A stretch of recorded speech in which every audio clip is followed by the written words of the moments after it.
যে ভাষাকে একটা কেন্দ্রীয় সরকারের বিশেষজ্ঞরা আরো কয়েকটি ভাষার সঙ্গে ধ্রুপদী ভারতীয় ভাষার মর্যাদায় দিতে বাধ্য দিচ্ছেন, সেই ভাষাকে সেই কেন্দ্রীয় সরকারেরই একজন প্রতিনিধি তার কয়েকদিন বাদে, কিছুদিন বাদেই প্রকাশ্যেই বলছেন যে বাংলা বলে অ্যাজ কোনো ভাষাই নেই। ওই ভাষা ব্যবহার করে যারা, তাদেরকে আদারাইজ করো, অপর করো, তাদেরকে শত্রু বানাও, তাদেরকে বিচিত্র জীব বানাও, তাদেরকে বাতিল করো, তাদেরকে খেলো। তারা এদেশে থেকেও আসলে বিদেশি, এইটে যাতে করে সাধারণভাবে মানুষের জনমানুষে গেঁথে দেওয়া যায় তার চেষ্টা করো, এইটাই উদ্দেশ্য। ফ্যাসিজমের একটা বৈশিষ্ট্য, এটা খুবই গুরুত্বপূর্ণ বৈশিষ্ট্য, যে সংখ্যালঘুকে ভয় দেখানো, এটা তো চিরাচরিত ব্যাপার।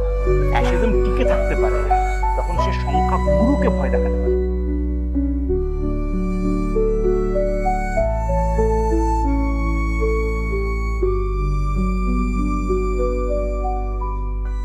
আমাদের মধ্যে উপস্থিত রয়েছেন যাদবপুর বিশ্ববিদ্যালয়ের বাংলা বিভাগের অধ্যাপক আব্দুল কাফি। এই ইদানিংকালে বাংলা ভাষা, বাংলা, বাঙালিত্ব, এই সমস্ত কিছু নিয়ে একটা বিতর্কের আমরা দেখছি সমারোহ চলছে। একটা অংশ বলছে ভাষা আন্দোলন করবে, কেউ বলছে হচ্ছে গিয়ে এই বাংলা ভাষাকে সুচিতা রক্ষা করতে হবে, বাংলা ভাষাকে শুদ্ধ করতে হবে। এই সমস্ত কিছু নিয়ে আমরা আসবো আজকে মার্ক্সবাদী পথের পক্ষ থেকে অধ্যাপক আব্দুল কাফির কাছে। প্রথমেই যেটা কাফিদাকে জিজ্ঞেস করবো যে এই যে ইদানিংকার একটা কথা হচ্ছে যে বাংলা ভাষা একদিকে একটা অংশ বলছে আগ্রাসনের শিকার, আর একটা অংশ বলছে না বাংলা ভাষাকে রক্ষা করতে হবে, বাঙালি অস্মিতাকে রক্ষা করতে হবে। আর একটা অংশ বলছে যে এই সবটার মধ্যে থেকে এখন বাংলা ভাষাকে আগে শুদ্ধ করতে হবে, বাংলা ভাষা থেকে যা যা কিছু বাংলা নয় তাকে বের করে দিতে হবে। মূলত হচ্ছে অভিযোগ আসছে উর্দু, ফার্সি থেকে আগত শব্দগুলোর প্রতি। এই বিতর্কটাকে, এই ভাবনাটাকে আপনি কিভাবে ব্যাখ্যা করবেন? এটা একটা তো বড় জটিল একটা, মানে যদি শান্তভাবে লেখাপড়া করার মতো করে যদি দেখতে হয় তাহলে এটা একটা ভাবনা চিন্তা করে জটিল একটা পরিসর তার জন্য দরকার। কিন্তু সেটা তো আসলে হচ্ছে না। এটা তো কোনো যাকে বলে লেখাপড়ার দিক থেকে কিংবা একটা একাডেমিক দিক যাকে বলে সেদিক থেকে নয়, এটার একটা রাজনৈতিক মাত্রা এখন এই মুহূর্তে সবচেয়ে বেশি হয়ে দাঁড়িয়েছে। এখন যে কোনো ভাষারই শুদ্ধতা, এইটা একটা খুব অলিক একটা কথা। অন্ততপক্ষে এখনকার গত কয়েকশো বছরের ইতিহাসের, ভাষার ইতিহাস যদি দেখা যায়, কয়েকশো কেন তার বেশিও হতে পারে, তাতে ভাষার শুদ্ধতা মানে তার মধ্যে অন্য কোনো জায়গা থেকে, সূত্র থেকে, অন্য কোনো ভাষার পরিবেশ থেকে শব্দ এবং ধাতু এবং প্রত্যয় এইসব আসবে না, না এলে তবেই ভাষা শুদ্ধ থাকবে। এইটা একটা কি বলবো, এখন কথা বলাও তো খুবই মুশকিল। এখন যে কোনো একটা কথা বললে সেটার নিয়ে এমন তীব্র কতগুলো প্রতিক্রিয়া তৈরি হতে থাকে। কিন্তু এটা তবুও সবিনয়ে বলি যে এটা এখন আর এভাবে দেখার কথা নয়। কোনো পৃথিবীর কোনো ভাষাতেই সেটা হয় না, আমাদের ভাষাতেও তা নয়। এবং যদি আমাদের ভাষার কথা, বাংলা ভাষার কথা বিশেষ করে বলা হয়, তাহলে সেটা দেখলেই বুঝতে পারা যাবে যে যদি আমাদের ভাষার আদি নিদর্শন হিসেবে চর্যা গানের যে উদাহরণকে আমরা রাখি সামনে, এবং আমরা সম্প্রতি এটাও দেখেছি যে শুধু সেখানেই নয়, বাংলা ভাষা আমাদের কেন্দ্রীয় সরকারের দ্বারাই ধ্রুপদী ভাষার মর্যাদা পেয়েছেন এই সম্প্রতি। অনেক গবেষণা, পৃষ্ঠার পর পৃষ্ঠা লেখা ইত্যাদি।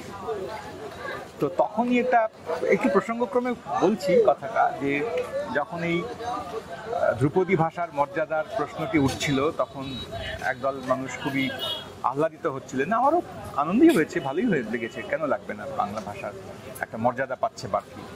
কিন্তু তখন এরকম আমাদের মতন কিছু কিছু মানুষ এরকম বলবার চেষ্টা করছেন যে এইটা দিয়ে ভাষার সম্মান, মর্যাদা, ভালোবাসা, এই একটা লেবেল লাগিয়ে খুব কিছু হবে না। তার জন্য অন্যরকম মানসিকতা প্রয়োজন। তো এটা খুব অল্প দিনের মধ্যেই বুঝতে পারা গেল যে ভাষাকে একটা কেন্দ্রীয় সরকারের বিশেষজ্ঞরা আরো কয়েকটি ভাষার সঙ্গে ধ্রুপদী ভারতীয় ভাষার মর্যাদায় দিতে বাধ্য দিচ্ছেন, সেই ভাষাকেই সেই কেন্দ্রীয় সরকারেরই একজন প্রতিনিধি তার কয়েকদিন বাদে, কিছুদিন বাদেই প্রকাশ্যেই বলছেন যে বাংলা বলে অ্যাজ কোনো ভাষাই নেই। তো তাহলে বাংলা বলে যদি কোনো ভাষা নাই থাকে, তাহলে কাকে ধ্রুপদী ভাষার মর্যাদা দেওয়া হলো এই কদিন আগে? একই সেই কেন্দ্রীয় সরকার দিলেন।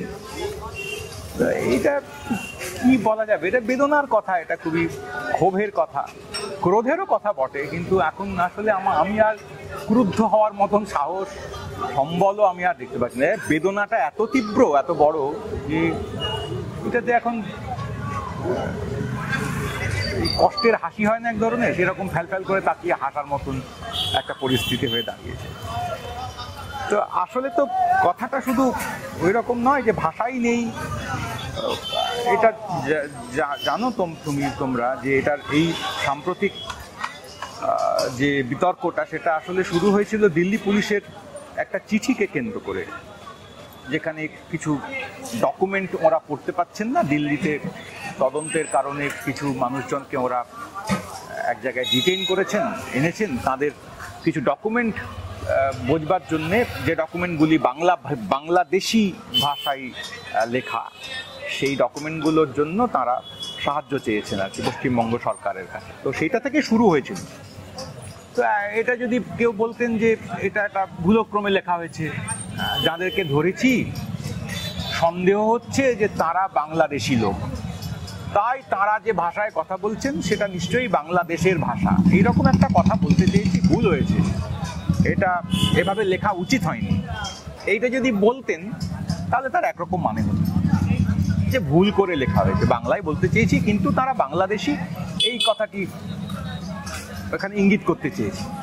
তা তো তারা করলেন তো নাই। তারপরে সেই বিশেষ চিঠিটিকে, যাকে বলে সমর্থন করে কেন্দ্রীয় মন্ত্রীর সভার একজন মানুষ, তিনি প্রকাশ্যে বললেন যে বাংলাদেশি ভাষা ঠিকই লিখেছে দিল্লি পুলিশ, ভুল কিছু লেখেনি, এবং আসলে বাংলা ভাষা বলে কিছু নেই। তারপর ব্যাখ্যা করতে গিয়ে আরও সব নানা রকম বিচিত্র কথাবার্তা বললেন, বাংলাদেশের ভাষা আর এদিকের ভাষা আলাদা, সব নানা রকম শব্দের প্রসঙ্গ, তাই নিয়ে জনগণ মনের কথা এলো, তার থেকে বন্দে মাতরমের কথা কি না কি এলো। আর তাতেও আমার অন্তত পক্ষে দুঃখিত হয়ে অবোধ বেচারা এরকম ভেবে নিয়ে ব্যাপারটাকে মিটিয়ে ফেলা যেত বা ইগনোর করা যেত, অবহেলা করা যেত।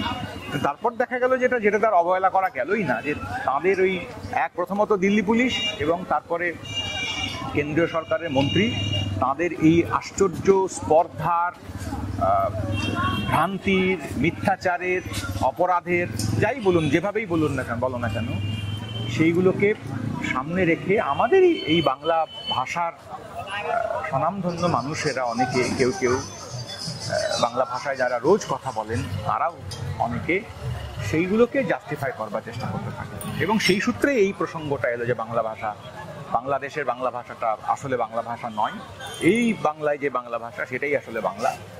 কেননা সেখানে অনেক সব রোগ গিয়ে উর্দুতেই পড়ে, প্রথমে দেখেছি আমি উর্দুতে প্রচুর শব্দ সব কিলবিল করছে অনেক, সেই কারণে ওটা নয়। এসব করে ওরা ঠিকই করেছেন দিল্লি পুলিশ, বা এমন কিছু ভুল করেননি, এইসব কথা বলতে থাকে।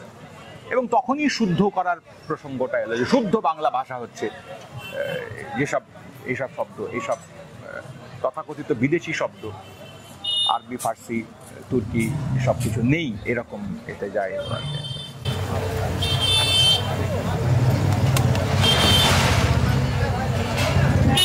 বলার কথা এই যে ভাষা এরকম শুদ্ধ করা তো মুশকিল, যে 5টা 10টা 15টা বা বেশ কিছু যেসব শব্দ ওরা কেউ চিহ্নিত করে দিচ্ছেন, যেগুলো বাংলাতেই থাকে, এই বাংলায় থাকে না বলে কিছু শব্দ উল্লেখও করছেন এদিক সেদিকে মানুষজন। তো সেটা করতে গেলে দেখা যাবে, সেটা তারা ভাবছেন না হয়তো, বা ভাবছেন কিনা কে জানে, নিশ্চয়ই ভাবছেন বা ভাবছেন না বলতে পারবো না, যে বাংলা ভাষা আরো অজস্র রোজ ব্যবহৃত প্রচুর প্রচুর শব্দ সব বাদ চলে যাবে যদি সেরকম শুদ্ধ করার একটা প্রচেষ্টা নেওয়া হয়। এবং আমার এখানে একটা প্রশ্ন তখন থাকবে যে তাহলে সেই শুদ্ধতম যে রূপ বাংলা ভাষা সেটা কোনটা? যে শব্দ ভান্ডার ব্যবহার করে চর্যার গান লেখা হয়েছিল সেইটে, নাকি তার একটুখানি পরে আরো কিছুদিন পরে শ্রীকৃষ্ণ কীর্তন লেখা হয়েছিল, বড়জো সেই পর্যন্ত ওইটাই বাংলা শুদ্ধ, কোনো বাইরের এই নেই। তবুও এটাও মজার কথা, সুনীতি কুমার চট্টোপাধ্যায়ের মতন মানুষজন যারা বাংলা ভাষার শ্রেষ্ঠ গবেষক, পণ্ডিত, ভাবুক, তাত্ত্বিক বলে পরিচিত হবেন, আমাদের মতন উনঝুনো লোকের কথা বলছি না, তো তিনিও শ্রীকৃষ্ণ কীর্তন, এমনকি শ্রীকৃষ্ণ কীর্তনেও খানকতক ফার্সি শব্দ ঢুকে বসে আছে সে নিয়ে, তাহলে শ্রীকৃষ্ণ কীর্তনও চলবে না, তারও আগে সেখানে গিয়ে আর এক মুশকিল হবে। আমি তোমাকে বলতেই দিচ্ছি না, প্রায় প্রশ্ন করতেই দিচ্ছি না, তার আগেই আমি বলে ফেলছি একটা, এই প্রশ্ন না বলে থামতে পারছি না। সেটা হচ্ছে যে পানি নিয়ে তো একটা মজার কথা এখন চলছে, খুবই পানি, জলপানির কিস্সা হয়েছে একটা এখন। এরা খেয়াল করেন না হয়তো যে পানি শব্দ উর্দু ত্রিসীমানায় যখনও নেই, হ্যাঁ, মানে হায় কপাল, হায় কপাল। এই যে এবার হাই কপাল বললাম, তাতে আবার তোমার বন্ধুরা খেপে যেতে পারে যে এই মার্ক্সবাদী পথের একটা এতে হাই কপাল বলা হচ্ছে কেন। খুবই মুশকিল হয়েছে জানো তো, মানে যে কোনো বাংলা ভাষার একটা প্রয়োগের ক্ষেত্রে এতই এটা সবসময় সতর্ক, দাঁড়া উঁচিয়ে দাঁড়িয়ে থাকা খুবই মুশকিল। এই হাই কপালের মধ্যে আমি কোনো পৌত্তলিকতা কি কোনো ধর্মীয়তা, কোনো ভাবালুতা এসব কিছু ইঙ্গিত করছি না, এটা একটা চলতি লব্জ হাহাকার করার একটা ধরন আর কি, সেই হিসাবে বললাম। তো সেই তারা এটা খেয়াল করেন না যে উর্দু ভাষার পর্যন্ত যখন ত্রিসীমানায় নেই, তৈরি হয়নি, সেই রকম একটা সময়ে এই বাংলা ভাষায় লেখা চর্যা, তাতে পানি শব্দটা ছিল, হ্যাঁ। এবং উর্দু ভাষা তৈরি হওয়ার, গড়ে ওঠা, জন্ম নিতে পারে এমন সম্ভাবনাও যখন হচ্ছে, সেই কাছাকাছি সময়ে যখন, যদি আমি ধরেও নিই, এই নিয়ে অনেক তর্কাতর্কি আছে, ঝঞ্ঝাট দরকার নেই, আমির খুসরোর হাতে উর্দু আস্তে আস্তে গড়ে উঠবে যদি ধরে নেওয়া যায় একরকম ভাবে, আরো অনেক তারপরে আসবেন। তো সেই পর্বেই বাংলাতেও একাধিক রচনায় পানি কথাটা ভরপুর আছে, খুব রোজ আছে, একবারে পাতায় পাতায় আছে তা বলছি না, কিন্তু আছে। এবং পানি শব্দটা ব্যবহার করবার জন্য অতএব উর্দুর দিকে বা ফার্সির দিকে বা আরবির দিকে তাকাতে হয়নি। মজার কথা হচ্ছে যে কেউ কেউ বলছেন, খুব জোরের সঙ্গেও বলছেন উর্দু থেকে পানি এসেছে। বাবারে, পানি উর্দু নয়, উর্দুর এরকম কোনো শব্দ ভান্ডার নেই, এমনকি পানি ফার্সিও নয়, পানি আরবিও নয়, কোনো সম্ভাবনাই নেই, মানে ত্রিসীমানাই নেই। এখন সাম্প্রতিক ফার্সি ডিকশনারিতে পানি কথাটা পে আলিফ দিয়ে নুম ইয়া এই দিয়ে পানি করা, পে আলিফ নুন ইয়া পানি করা হয়, কিন্তু এটা পরেকার ইনক্লুশন। এই পানি শব্দটা ফার্সির আদি চেহারার মধ্যে ছিল না, আরবিতেও ছিল না। তো ফলে পানি উর্দু যেখান থেকে পানি নিয়েছে, বাংলাও সেখান থেকে পানি নিয়েছে, এবং সেটা হচ্ছে পানীয় তার থেকে। এবং আবার এগেইন বলতে পারো তুমি যে তুমি কে সাধারণ বাংলা মাস্টার, তুমি সব কথা বলতে পারো কি? আবারও আমার কথা তো বলছি না, আমার কোনো কথাই নেই, আমার কোনো এজেন্সিই নেই, আমার কোনো নির্দিষ্ট ব্যক্তিগত মতামত, আবিষ্কার এসবও কিছু নেই। আমি এটা যা বলছি, হরিচরণ বন্দ্যোপাধ্যায়, জ্ঞানেন্দ্র মোহন ঘোষ কি এইরকম যারা বাংলা ভাষার মান্য অভিধানকার, বাংলা ভাষার যারা পণ্ডিত, তাদের কথা, আশুতোষ ভট্টাচার্য কিংবা আরো, এমনকি অনেক ক্ষেত্রে যদিও অসংগঠিত পূর্ণ চেহারার অভিধান নয়, কিন্তু রাজশেখর বসুর চলন্তিকা, তাতেও যদি ঘাঁটা যায় তাহলে এইসব নানান রকম বিচিত্র খবরাখবর খুঁজে পাওয়া যাবে। এমন কিছু কঠিন ব্যাপার নয় এটা আবিষ্কার নয়। তবে পানি, আমি একটা কথা আমি খুবই জোরের সঙ্গে বলতে হবে যে পানি উর্দু শব্দ নয়, যেমন উর্দু থেকে আসেনি, এবং ফার্সিও নয়, এবং আরবিতেও পানি কোনো শব্দ কোনো কালে ছিল না, এবং বাংলায় ছিল, হিন্দিতেও আছে। তো এইসব হয়েছে, ফলে এইসব শুদ্ধতা করতে গেলে তোমার প্রশ্নের হতে ফিরে যদি যায়, শুদ্ধতা করতে গেলে কত কিছু বাদ দিয়ে দিতে হবে, মানে সব একেবারে সাফ করে দিতে হবে কি, কাগজ কলম দোয়াত খবর খুশি খুব বেয়াক্কেল সব বাদ দিতে হবে। আপনি চর্চার কথা বলছিলেন, কেউ কেউ তো হচ্ছে গিয়ে, যদিও এটা বহু বছর আগে এটা ক্লিনসড অলরেডি এই বিতর্ক, তবুও হচ্ছে নতুন করে বারবার করে আসে যে চর্যা কি আদৌ বাংলা ভাষা, চর্যার ভাষা কি এই আদৌ বিতর্ক আলাদা? আর আমার তোলারও কোনো কারণ নেই, মানে একটাই শুধু কথা, চর্যার যারা রচয়িতা তারা যখন লিখছেন তখন তারা এই যে বাংলা ভাষায় লিখছি এইটা ভেবে লিখেছিলেন কিনা, এই প্রশ্নটা আদৌ সঙ্গত প্রশ্ন নয়। তা আমরা যে বাংলা ভাষার কথা জানি, এই বাংলা ভাষা পিছতে পিছতে চর্যা গানের যারা রচয়িতা তাদের রচনা পর্যন্ত যায়। এ কথা ঠিক, যেমন আবার এর কথাও তো ঠিক যে হচ্ছে কি অনেকে এটা বলছেন যে যে দেশভাগ হয়েছে 75 পেরিয়ে গেল, 76 77 পেরিয়ে যাচ্ছে, দুপার আলাদা হয়ে গেছে, তাহলে ওই পারের বাংলা ভাষার অগ্রগতিও একরকম, এপারের বাংলা ভাষা অগ্রগতি একরকম হচ্ছে আদৌ, নাকি ওটা আসলেই বাংলাদেশি ভাষা হয়ে গেছে আর আমাদেরটাই হচ্ছে গিয়ে প্রকৃত অর্থে বাংলা মানে ভাষা? কি করে বোঝানো যাবে আমি জানি না, এটার এর থেকে মানে বেদনার দুর্ভাগ্য, মানে বাংলার, এই বাংলার, পশ্চিম বাংলার, আমাদের বাংলার নানান প্রান্তে যে মানুষজন যারা থাকেন তারা যে এই বিতর্ক যা হচ্ছে এসব দেখে তারা দুঃখ পাচ্ছেন না হাসছেন না কাঁদছেন আমি জানি না। কারণ তারা রোজ যে ভাষায় কথা বলেন বাংলায়, তোমার বাড়ি কোথায় আমি জানি না, কোথায় বাড়ি তোমার? আমার দেশের বাড়ি নদিয়া। নদিয়া, নদিয়ার ধরো বর্ডার সংলগ্ন অঞ্চল, বর্ধমান এবং বীরভূম তার ওই পাশে ঝাড়খণ্ড সংলগ্ন অঞ্চল, পুরুলিয়া মানভূম সংলগ্ন অঞ্চল, মেদিনীপুর উড়িষ্যা সংলগ্ন অঞ্চল, উত্তরে কোচবিহারের বাংলাদেশ সংলগ্ন যে অঞ্চল, এই অঞ্চলে যে মানুষেরা থাকেন তারা রোজ যে ভাষায় কথা বলেন সেটা কি ভাষা? বাংলা ভাষায়। তো তোমার কলকাতায় যে ভাষায় কথা বলা হয় সেটার সঙ্গে ওটা মেলে? কোনোদিন মেলে? তুমি পুরুলিয়ার একজন ছাত্রকে, বন্ধুকে, মানুষকে যদি তুমি কলকাতা দাঁড় করিয়ে খানিকক্ষণ বলো আপনার আপন খেয়ালে আপনি বলুন, তো সে তো বাংলা ভাষাতেই কথা বলবে, কিন্তু তুমি তো তোমার বাংলার মতন তো সেটা হবে না।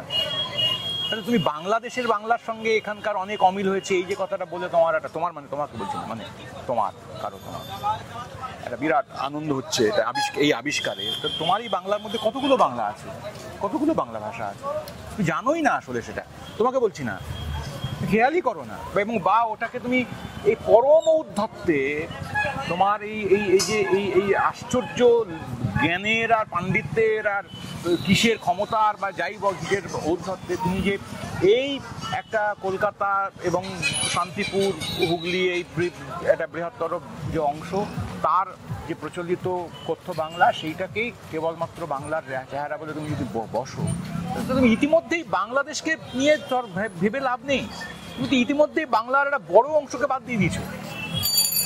কোচবিহারের মানুষ বহু জায়গায় যে ভাষায় যে ভঙ্গিতে যে টোনে যে ওঠা পড়ায় যে ক্রিয়াপদের ধরনে কথা বলেন ব্যবহার করে, সেই ক্রিয়াপদের ব্যবহার ধরে কলকাতার লোকেরা প্রথমেই বলবে যে এটা বাঙাল, এটা বাংলাদেশ থেকে এসছে, চট করে বলবে। কোচবিহারে বহু মানুষজন এরকম আছেন। পুরুলিয়ার যে মানুষজন যেভাবে যে ঢঙে কথা বলেন, তো তাকে তো বাংলা বলে স্বীকৃতিই দিতে চাইবে না, তো ওটা বাংলা নয়। তো এ মোদ্দা কথা, বাংলার এত রকম বিচিত্র, এটা তার শক্তিরই জায়গা হতে পারত, হওয়ার কথা, যে এত ধরনের শব্দ যা বাংলা ভাষার বড় চৌহদ্দির মধ্যে আছে। হয়তো স্বাভাবিকভাবেই কেন্দ্রীয় যে ক্ষমতার কেন্দ্র, যেখান থেকে ছাপাখানা নিয়ন্ত্রিত হয়, প্রকাশনা জগৎ চলে, লিটল ম্যাগাজিন ইত্যাদিরা যেখান থেকে সমস্ত জ্ঞান চর্চাকে খানিকটা দিশা দেখানোর চেষ্টা করে, সেইখানে এই মান্য তথাকথিত বাংলার মধ্যে সেগুলো সবসময় ধরা পড়ে না, কিন্তু ভারী সেগুলো আদরের, তার সঙ্গে যদি খুব একটা স্পষ্ট দেওয়া নেওয়ার আদান প্রদানের শেখার ভঙ্গি না থাকে, তাহলে তো খুবই মুশকিল। বলছিলেন উত্তরবঙ্গের কথা, আপনি বলছেন কোচবিহারের কথা, আমি বিশেষ করে বলতে চাইছি এই কথাটা বারংবার শোনা যায়, কেন্দ্রের শাসক দলের পক্ষ থেকে বলা হয় যে কলকাতার বাঙালি যারা যারা মূল বঙ্গের যারা বাঙালি তারা হচ্ছে গিয়ে এই রাজবংশী যারা তাদের প্রতি অতটা প্রীত নয়। ফলত রাজবংশীদের ভাষাটা হচ্ছে গিয়ে বাংলা ভাষা, এটাই হচ্ছে গিয়ে বহু ক্ষেত্রে দেখা যায় রাজবংশীরা যারা তারা নিজেরা হচ্ছে গিয়ে স্বীকার করতে চায় না। এখান থেকে একটা হচ্ছে গিয়ে প্রশ্ন চলে আসে যে তাহলে কি যেই কথা অমিত মালবিয়া যেটা আপনি বলছিলেন বলবার সময় বললেনও তার বড় পোস্টে যে 50 কিলোমিটার গেলেই হচ্ছে গিয়ে ভাষা বদলে বদলে যায়, তাহলে সেই কথাটা কি সত্যিকারের আমাদের এখানকার বাংলার মধ্যেও হচ্ছে না? আরে এটা উনি মালব্য বাবু মানে কি ভেবে বলেছেন সেটা তো সত্যি ওটা উনি বলতে পারবেন, এবং আদৌ কিছু ভেবেছেন কি না তাও আমি জানি না। মানে এটা ভেবে বলেছেন ভাবলে খুবই মুশকিল হয়, না ভেবে বলেছেন ভাবলেও খুব মুশকিল হয়। আমি মনে করছি ভেবেই বলেছেন, ইচ্ছে করেই বলেছেন। মানে এইটা একটা কথা হলো, এটা প্রথম কথা যে 50 কিলোমিটার পার হলে বদলে যায়, তো বই মানুষের বুলি বদলে যায়, ভাষা বদলে যায় না। আজও এটা আশ্চর্য কথা, বুলি বদলায়, টোন বদলায়, ধরন বদলায়, কিছু শব্দ ব্যবহারের আগ্রহ আকাঙ্ক্ষায় সব বদলায়, সব সব সব ভাষাতেই হয়। এটা এমন নয় যে পশ্চিমবঙ্গ বা এখানে হচ্ছে। এমনকি তথাকথিত বাংলাদেশের যে সকল বাংলাদেশি ভাষা বলে যাকে বলা হচ্ছে, সেই বাংলাদেশি ভাষা নামক পদার্থটা তারও কতগুলো ধরন আছে বলতো। ধর সিলেটে যে বাংলা ভাষার যে ধরন, তার সঙ্গে চট্টগ্রামের, তার সঙ্গে খুলনা, তার সঙ্গে ঢাকার, তার সঙ্গে রাজশাহীর কোনো আছে, এটা সম্ভব, এটা এটা এটা স্বাভাবিক। পশ্চিমবঙ্গতে আছে, এটাতে কোনো প্রবলেম নেই। কিন্তু উনি আসলে তো সেটা বলছিলেন না যেটা বোঝা দরকার, যে আমার মতে যেটা ভয়ের, আতঙ্কের, যে উনি বাংলা ভাষার যে একটা কেন্দ্রীয় চেহারা বা রূপ আছে এটাকেই আক্রমণ করে ফেলতে চাইলেন। যে ওনার ওই দেশ অনুযায়ী উদ্দেশ্যটা পরিষ্কার, যে বাংলাদেশের লোকেরা বলেননি ওখানে কোথাও, কিন্তু ইশারাটা এইরকমই, বাংলাদেশের লোকেরা একদম সম্পূর্ণ আলাদা বাংলা ব্যবহার করে, আলাদা একটা ভাষা ব্যবহার করে, আর আমাদের দেশের লোকেরা আলাদা ভাষা ব্যবহার করে। ওদেরকে ধরার জন্য ওই ভাষার এটাই করতে হবে, মানে আমাদেরকে বুঝতে হবে। এই উদ্দেশ্য থেকে উনি এই সমস্ত বিচিত্র কথা বলবার চেষ্টা করেন। ধরো হিন্দি, তথাকথিত হিন্দি একটা ভাষা, যদি এই ওনার হিসেব ধরা হয়, ভারতবর্ষে কত রকমের ধরনের হিন্দির ধরন আছে। এবার এই কথাকে বলে হিন্দি নামক কোনো ভাষাই কি আদৌ সে অর্থে বাংলা ভাষার সমবয়স্ক বলে দাবি করা যায়? হিন্দি ভাষাটা এলো কবে থেকে? হিন্দি ভাষার কিভাবে বানানো হলো? এইসব তো খুব জানা কথা, এগুলো নতুন করে মানে আমার আর এখানে বলারও খুব কিছু নেই। তুলসী দাসের রামায়ণ কোন ভাষায়? হিন্দি ভাষাটা অবধি। এই হিন্দি নামক একটা বড় ছাতার মতো ব্যাপার, তাতে ছোট ছোট নানান ধরনের বুলি, অঞ্চলের মানুষজনের কথার প্রকাশ, ভাব প্রকাশের যে সমস্ত ধরন, সেগুলোকে গিলে খেয়ে একটা জোর করেই হোক বা খানিকটা কসরত করেই হোক একটা ভাষার কাঠামো দেওয়া হয়েছে, তার একটা স্ক্রিপ্ট দেওয়া হয়েছে, নির্দিষ্ট নাগরিক স্ক্রিপ্ট, এবং সেই স্ক্রিপ্টটার ভিত্তিতে সেই ভাষার যে একটা অবয়ব তৈরি, এইটা বয়স কত, এটার 200-250 বছর, খুব বেশি হলে এরকম দাঁড়াবে যে টেনে বুঝে পিছিয়ে নিয়ে যেতে যাও। তো এটা তো সেটা, তার সঙ্গে বাংলা গ্রন্থ। এবার সেই যে তথাকথিত হিন্দি, তো তারও ধরন আমরা এখন ধরে বলি যে বম্বের ফিল্ম ইন্ডাস্ট্রিতে যে সিনেমায় যে হিন্দিটা শোনা যায়, দ্যাট ইজ অনলি হিন্দি। এটা তো নয়। তুমি যদি ভারতবর্ষের ধরো পাঞ্জাবের এক অংশে, হরিয়ানার এক অংশে, উত্তরপ্রদেশের এক অংশে, বিহারের এক অংশে যে সমস্ত যে ভাষা ভঙ্গি চলে, সব স্থানিক বৈশিষ্ট্য অনুযায়ী তারা করেন, কিন্তু লেখার ক্ষেত্রে একটা বিশেষ ধরন সেখানে মেনটেন করে। বাংলা ভাষার ক্ষেত্রেও তাই। কলকাতাতে সবাই একই রকম হিন্দিতে বলে না, হবে তো, এমনকি কলকাতা শহরেও যত রকম হিন্দি শুনতে পাওয়া যায় সেটা। তো এইটাকে মানে হয় অবোধের মতন অথবা দুর্বৃত্তের মতন এই রকম কথা এসেছে আর কি। তো যেটা তুমি বলছিলে, সেখানে যদি যাওয়া যায় আরেকবার ফিরে, যে উদ্দেশ্যটা ছিল হচ্ছে এই তো রাজবংশীর প্রসঙ্গে একটা কথা বলি। আমি একটা লাইন শুধু বলবো, আমার এই বিষয়ে বলার অকাত নেই এখন। অকাত কথাটা আবার বাংলার শব্দ নয়, হ্যাঁ, কিন্তু অকাত কথাটা এখন বাংলায় অনেকেই ব্যবহার করেন। অধিকারী নই বললে যা বোঝায়, অকাত নেই কথাটা বললে ঠিক এক্স্যাক্টলি তা বোঝায় না, আর একটু তফাৎ বোঝায়।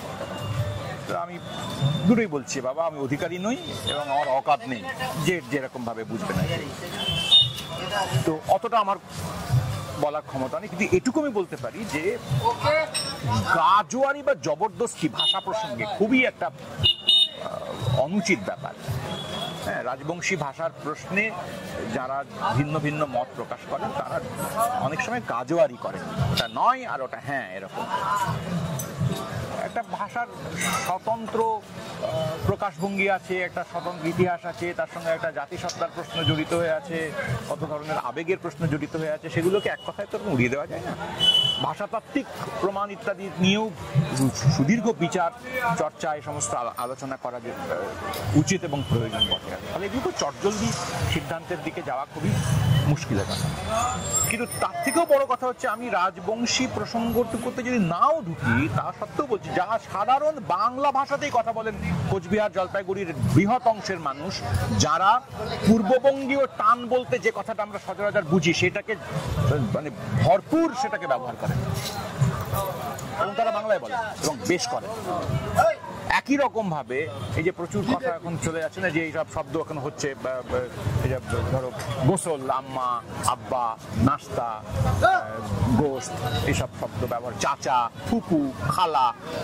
এখন এই শব্দগুলো একটু তলিয়ে দেখলেই বোঝা যাবে যে এই শব্দগুলোর মধ্যে অনেকগুলো আরবি ফার্সি নয়, এর মধ্যে অনেকগুলো শব্দ একেবারে যাকে বলে দিশি, কখনো কখনো সংস্কৃত থেকে, আরবি ফার্সি থেকেও আছে, সন্দেহ নেই, নিশ্চিতভাবে আরবি ফার্সি থেকেও আছে। কিন্তু ধরো অনেক পণ্ডিত বলছেন, আমার কথা নয়, একটাও আমি আমার কথা বলছি না, অনেক পণ্ডিতের কথা বলছেন যে ফুপা এই শব্দটা মোটেও ফার্সি কিংবা আরবি বা উর্দু এই শব্দ থেকে আগতই নয়, কিংবা চাচা এই শব্দটা ফার্সিতে চাচাকে চাচা বলে না, আরবিতেও চাচাকে চাচা বলে না। একাধিক স্বনামধন্য মান্য, মানে আমার মতন উজবুক টাইপের লোক বলছে তা নয়, তারাও কথা বলছে যে চাচা কথাটা সংস্কৃত থেকে আসা হওয়া সম্ভব, তাতো থেকে ভেঙে আসা হওয়া সম্ভব। এই যাদের নাম আমি একটু আগে বলছিলাম তারাই বলছে। এবার চাচা শুনলেই যদি মনে করে এটাকে উর্দু বলছে। আর আরেকটা কথা বলা আমার উচিত এখানে হবে যে উর্দু এমন একটা আশ্চর্য বিচিত্র ভাষা, যে ভাষাটা একদম সম্পূর্ণ নিজের একটা শব্দ ভান্ডার বলে প্রায় কিছুই নেই। আবারও আমি উর্দু বিশেষজ্ঞ নই, একটু অতিরিক্ত বলা হয়ে যাচ্ছে হয়তো, সাহস করে তবুও বলছি, উর্দুর ভাষা ভান্ডার, শব্দ ভান্ডার, মানে এরা হয়তো খুশি হবেন জেনে, নাকি দুঃখ পাবেন বলতে পারবো না, তার প্রায় 25-30% শব্দ কিন্তু সংস্কৃত। বাংলার যেমন একটা বিপুল অংশ সংস্কৃত শব্দ, তৎসম যাকে আমরা নাম দিয়েছি, তার মতন তৎসম, তার সমান উর্দুতেও তাই। একটা বড় অংশ শব্দ হচ্ছে হিন্দবি, ওই অঞ্চলের যে প্রচলিত ভাষা হিন্দবি, খাড়ি বলি, তার থেকে সংগৃহীত। একটা গুরুত্বপূর্ণ অংশ ফার্সি থেকে, সবচেয়ে বেশি ফার্সি থেকে সংগৃহীত, কিছু তুর্কি থেকে, কিছু আরবি থেকেও আছে। কিন্তু সংস্কৃত শব্দের একটা গুরুত্বপূর্ণ অংশগ্রহণ আছে সেখানে। এই আমার কথা, যে কোনো প্র্যাক্স ডিকশনারি পাওয়া যায়, ফার্সি উর্দু ভাষা ডিকশনারি, বা অনলাইন ডিকশনারিও এখন আছে, খুঁজে পাওয়া যায়। তো খুঁজলেই দেখা যাবে যে অজস্র ফার্সি শব্দ আসলে সংস্কৃত থেকে আসা। তো সেইটে মানে এটা ভারতীয়, অনেকে এটা মনে করেন ফার্সি আর উর্দুর সঙ্গে, ফার্সি আর আরবির সঙ্গে মিলিয়ে উর্দু ভারতের ভাষা নয়, এরকম একদল মনে করেন। আশ্চর্য, আনফর্চুনেটলি হিন্দু মুসলিম উভয় অংশের ধর্মের মানুষেরই এক অংশ এটা মনে করেন। কিন্তু কি করা যাবে, হয়তো স্ক্রিপ্টটা পার্সিয়ান বা অ্যারাবিক স্ক্রিপ্ট বলে হয়তো সেরকম ধারণা হতে পারে, বা ফার্সি শব্দ খানিক বেশি আছে বলে তার থেকে মনে করতে পারে। কিন্তু উর্দু একেবারে পিওরলি ভারতীয় একটা ভাষা, এবং সংস্কৃত তৎসম যাকে বলি শব্দ, উর্দু শব্দের একটা বড় খুঁটির মতন অজস্র শব্দ আছে। তো তার নিজের, এই যেগুলো বললাম এর বাইরে কেবল পিওরলি উর্দু শব্দ, যেগুলো তুর্কি না, আরবি সূত্র থেকে না, ফার্সি সূত্র থেকে না, আবাদি থেকে না, হিন্দুস্তানি থেকে, হিন্দবি থেকে না, সংস্কৃত থেকে না, এমন কোনো শব্দ কিছু খুঁজে বের করতে যে হাতে গোনা আড়াইখানা হাতে পড়ে থাকবে, কি তাও থাকবে না। তাহলে এই যে একটা পক্ষের হচ্ছে কি, আমি এই প্রসঙ্গে উর্দু প্রসঙ্গের শেষে একটাই খালি ছোট করে জানতে চাইবো, একটা পক্ষ পক্ষের অভিযোগ যে উর্দু ভাষার আগ্রাসন, উর্দু ভাষা হচ্ছে গিয়ে বাংলা ভাষাকে গিলে খাচ্ছে, শুরুতে বললাম। আরেকটা পক্ষ তার বিরোধিতা করতে গিয়ে এটা বলছে যে হচ্ছে কি না, হিন্দি হচ্ছে গিয়ে তাহলে মূল শত্রু, হিন্দির থেকে আমাদেরকে রক্ষা করতে হবে, সব হিন্দিতে ছেয়ে এই যাচ্ছে। কথাটাও খুবই গোলমেলে একটা ব্যাপার যে আসলে কার্যত প্র্যাকটিক্যালি ভাষার দিক থেকে দেখতে গেলে হিন্দি আর উর্দুর মধ্যে বিশেষ কোনো তফাৎ নাই। এবং এটাও শুনলে কেউ দুঃখ পাবেন, হয়তো রাগ করবেন আর আমাকে তো গালমন্দ করে ভাসিয়ে দেবেন, কিন্তু কি করব, আমার উপায় নেই। এটা প্রতিষ্ঠিত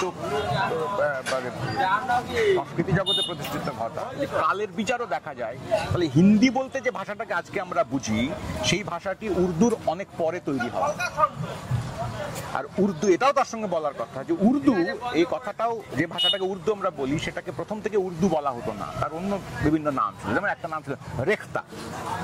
উর্দু নামটাও এসেছে, ওই ভাষাটার নাম উর্দু হিসেবে এসেছে অনেক পরে, বেশ পরে। আচ্ছা, আর হিন্দি বলে যে ভাষাটাকে এখন আমরা চিনছি, যা বললাম একটু আগে, সেটা অনেক পরে তৈরি করা, একটা উদ্দেশ্য নিয়েই তৈরি করা যে একটা কমন ভাষা হবে যাতে আরবি ফার্সি অত থাকবে না।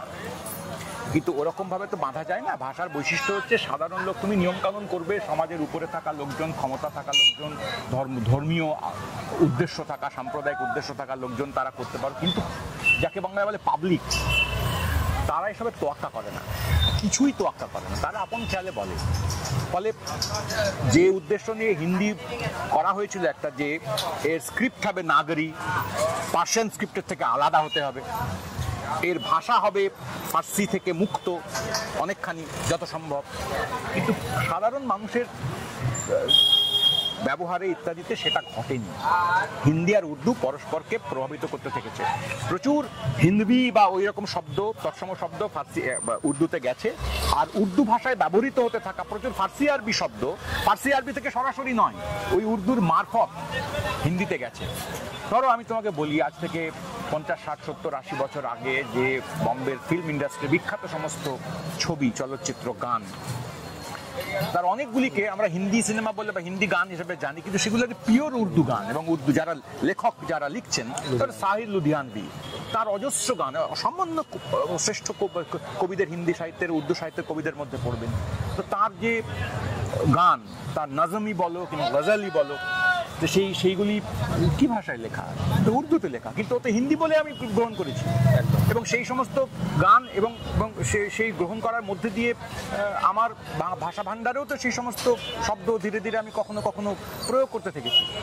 ভাষা, এক ভাষা থেকে এক ভাষা, ধর আজ থেকে 100, 200, 250 বছর আগে যখন Hindi film industry as such নেই, মোবাইল ফোন নেই, টেলিফোন নেই, ট্রেন গাড়িতে এত দ্রুত যাতায়াত করা যায় না, খবরের কাগজের এত দ্রুত সংবাদ পরিবহনের এই সুযোগ নেই, তো তখন একটা ভাষা যেভাবে অন্য ভাষার শব্দকে নিত, আর এখন তার থেকে অনেক বেশি দ্রুত গতিতে নেয়। কারণ রোজ প্রতিদিন আমি অন্য ভাষার সঙ্গে আমার একটা ঠক্কর লাগে, দেখা সাক্ষাৎ হয় সব ভাষার সঙ্গে সব ভাষা, ফলে নেওয়াও অনেক বেশি দ্রুত হয়। এতে কোনো সমস্যা নেই। সমস্যা আছে কোথায়? এ কথাটা স্বীকার করতে হবে, ভালো করে খোলা মনে স্পষ্ট করে স্বীকার করতে হবে। সমস্যা আছে একটা, সমস্যা হচ্ছে এইখানে যে এটা করতে গিয়ে যেটা গন্ডগোল হয়, সেটা হচ্ছে যে একটা আইডেন্টিটি কোয়েশ্চেন তার সঙ্গে কখনো কখনো জুড়ে যায়। এটা উল্লেখ না করলে অপরাধ করা হবে, অন্যায় করা হবে। সেটা কিরকম? সেটা হচ্ছে এই যে কখনো কখনো যে প্রবণতা থেকে একদল মানুষ মনে করেন যে এই লোকেরা বেশি উর্দু, হিন্দি, ফার্সি এই সমস্ত শব্দ ব্যবহার করছে কারণ ওদের আইডেন্টিটি এইরকম। সারা বাংলা মুসলমান। আরেক দিক থেকে মুসলমান সমাজেরও একটা অংশ, তারা এটা ভাবতে অভ্যস্ত হয়ে থাকেন অনেক সময় যে এই শব্দগুলো তাঁদেরই শব্দ, এই শব্দগুলো তাদের ব্যবহার করতেই হবে টু মেইনটেইন দেয়ার আইডেন্টিটি। তাকে পানি বলতে হবে, জল কিছুতেই বলা চলবে না। বা জল বললে একদম অস্বস্তি, আমি জল বলে ফেললাম, পানি বলার কথা।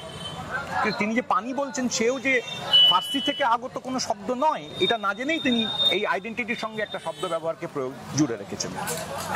ধরা যাক আম্মা, আমি জানি না পশ্চিমবাংলার বলতে পারবেন যারা সব হইচই করছেন, পশ্চিমবাংলার মুসলমান মানুষজনের মধ্যে কত শতাংশ আম্মা বলেন মাকে? অনেকেই আম্মা বলেন, কিন্তু বৃহৎ অংশের মানুষ মা, সেফ মা বলেন। মুসলমান মানেই সে আম্মা বলবে, মুসলমান মানেই সে আব্বা বলবে।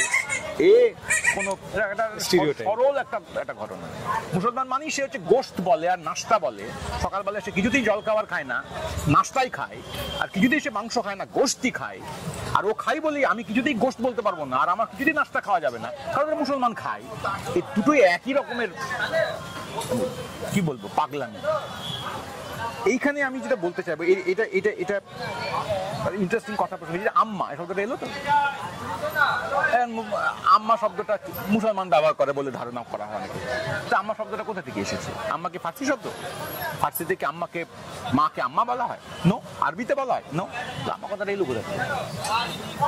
এবার আম্মা কথাটা এলো কোথা থেকে এই নিয়ে নিশ্চিত করে এরকম বলা যাবে না কিন্তু বাবা। হ্যাঁ, মানে এই ধরনের বিভিন্ন শব্দ ঠিক এই পথেই এসেছে, যেগুলো সংস্কৃত ভেঙে তদ্ভব হয়ে বিশেষ পদ্ধতিতে রুল বুক অনুযায়ী এসছে, এগুলো বলা সম্ভব। কিন্তু যা রুল বুক অনুযায়ী আসেনি এমন ক্ষেত্রে, বহু ক্ষেত্রে এরকম বলা যায় না। যেমন ধরো একটা সম্ভাবনার কথা বলছি, হরিচরণ বাবু একরকম করে ভাববেন, বিবর্তনমূলক যে ভাষা ব্যবহার সংক্রান্ত প্রসঙ্গ মাথায় রেখে গোলাম মুর্শিদ এবং তার সহযোগীরা যে ডিকশনারি বানিয়েছেন 3 খণ্ডে বিবর্তনমূলক, তাতে একরকম ইশারা করা আছে। তার মধ্যে একটা ইশারা কথা বলছি, সম্ভাবনা হচ্ছে এইরকম যে আম্মা কথাটা এসেছে খুবই ইন্টারেস্টিং, অম্ব থেকে, সংস্কৃত। কেমন? এবার এই সেখান থেকে ভাষার চলনের মধ্যে দিয়ে এসেছে, যিনি আম্মা শব্দটা ব্যবহার করছেন আমি খুব মুসলমানত্ব করছি এটা ভেবে, তিনি এই খবরটা জানেন না। আবার যিনি আম্মা বলছে মানে ও বেটা মুসলমান এই ভাবছেন, তিনিও এই খবরটা জানেন না।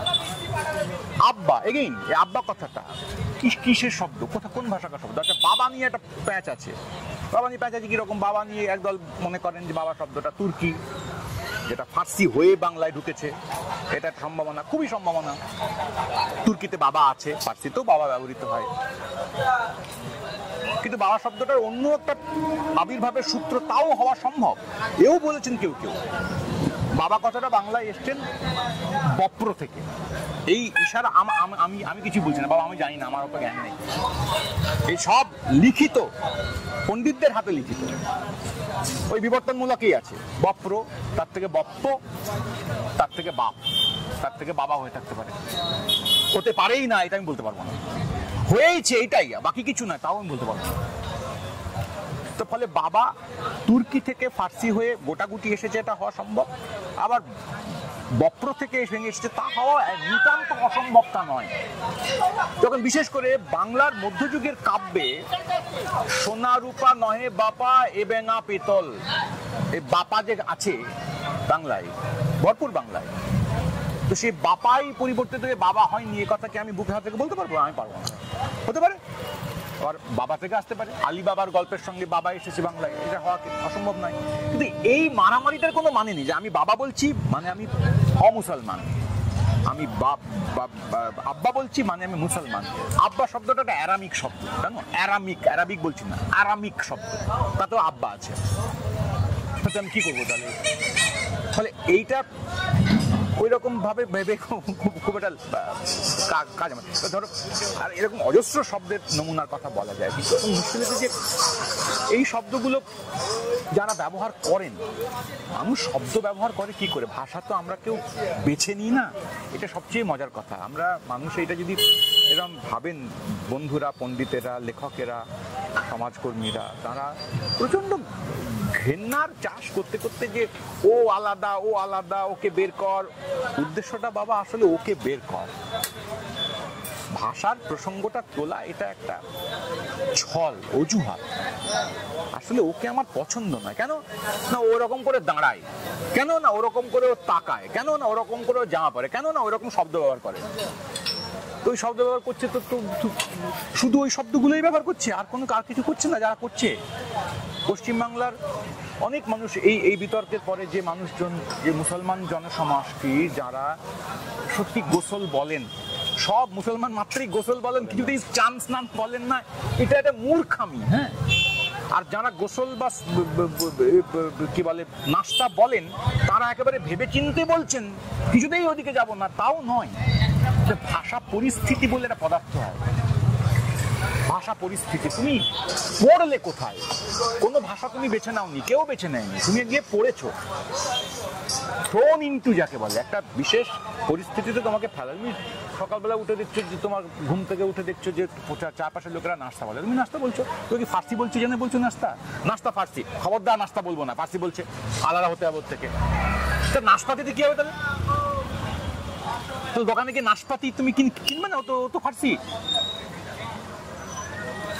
যুক্তি আছে যে না, যে শব্দগুলো বহু বছর ধরে ব্যবহৃত হতে হতে এইখানটা মারাত্মক প্যাঁচ ব্যবহৃত হতে হতে ভাষার মধ্যে ঢুকে গেছে, সেগুলো ঠিক আছে, কোনো প্রবলেম নেই, আমরা তো সেগুলো বাদ দিতে বলছি না। ওই যারা সম্পূর্ণ বাদ দিয়ে পার্জিং হবে বলছেন, সেই লোকেদের পাশে এরকম মানুষও আছেন, আমি শুনতে পাচ্ছি যে তারা বলছেন যে যেগুলো আছে সেগুলো আছে, তার কাগজ কলম দোয়াত কত ফার্সি শব্দই তো আছে।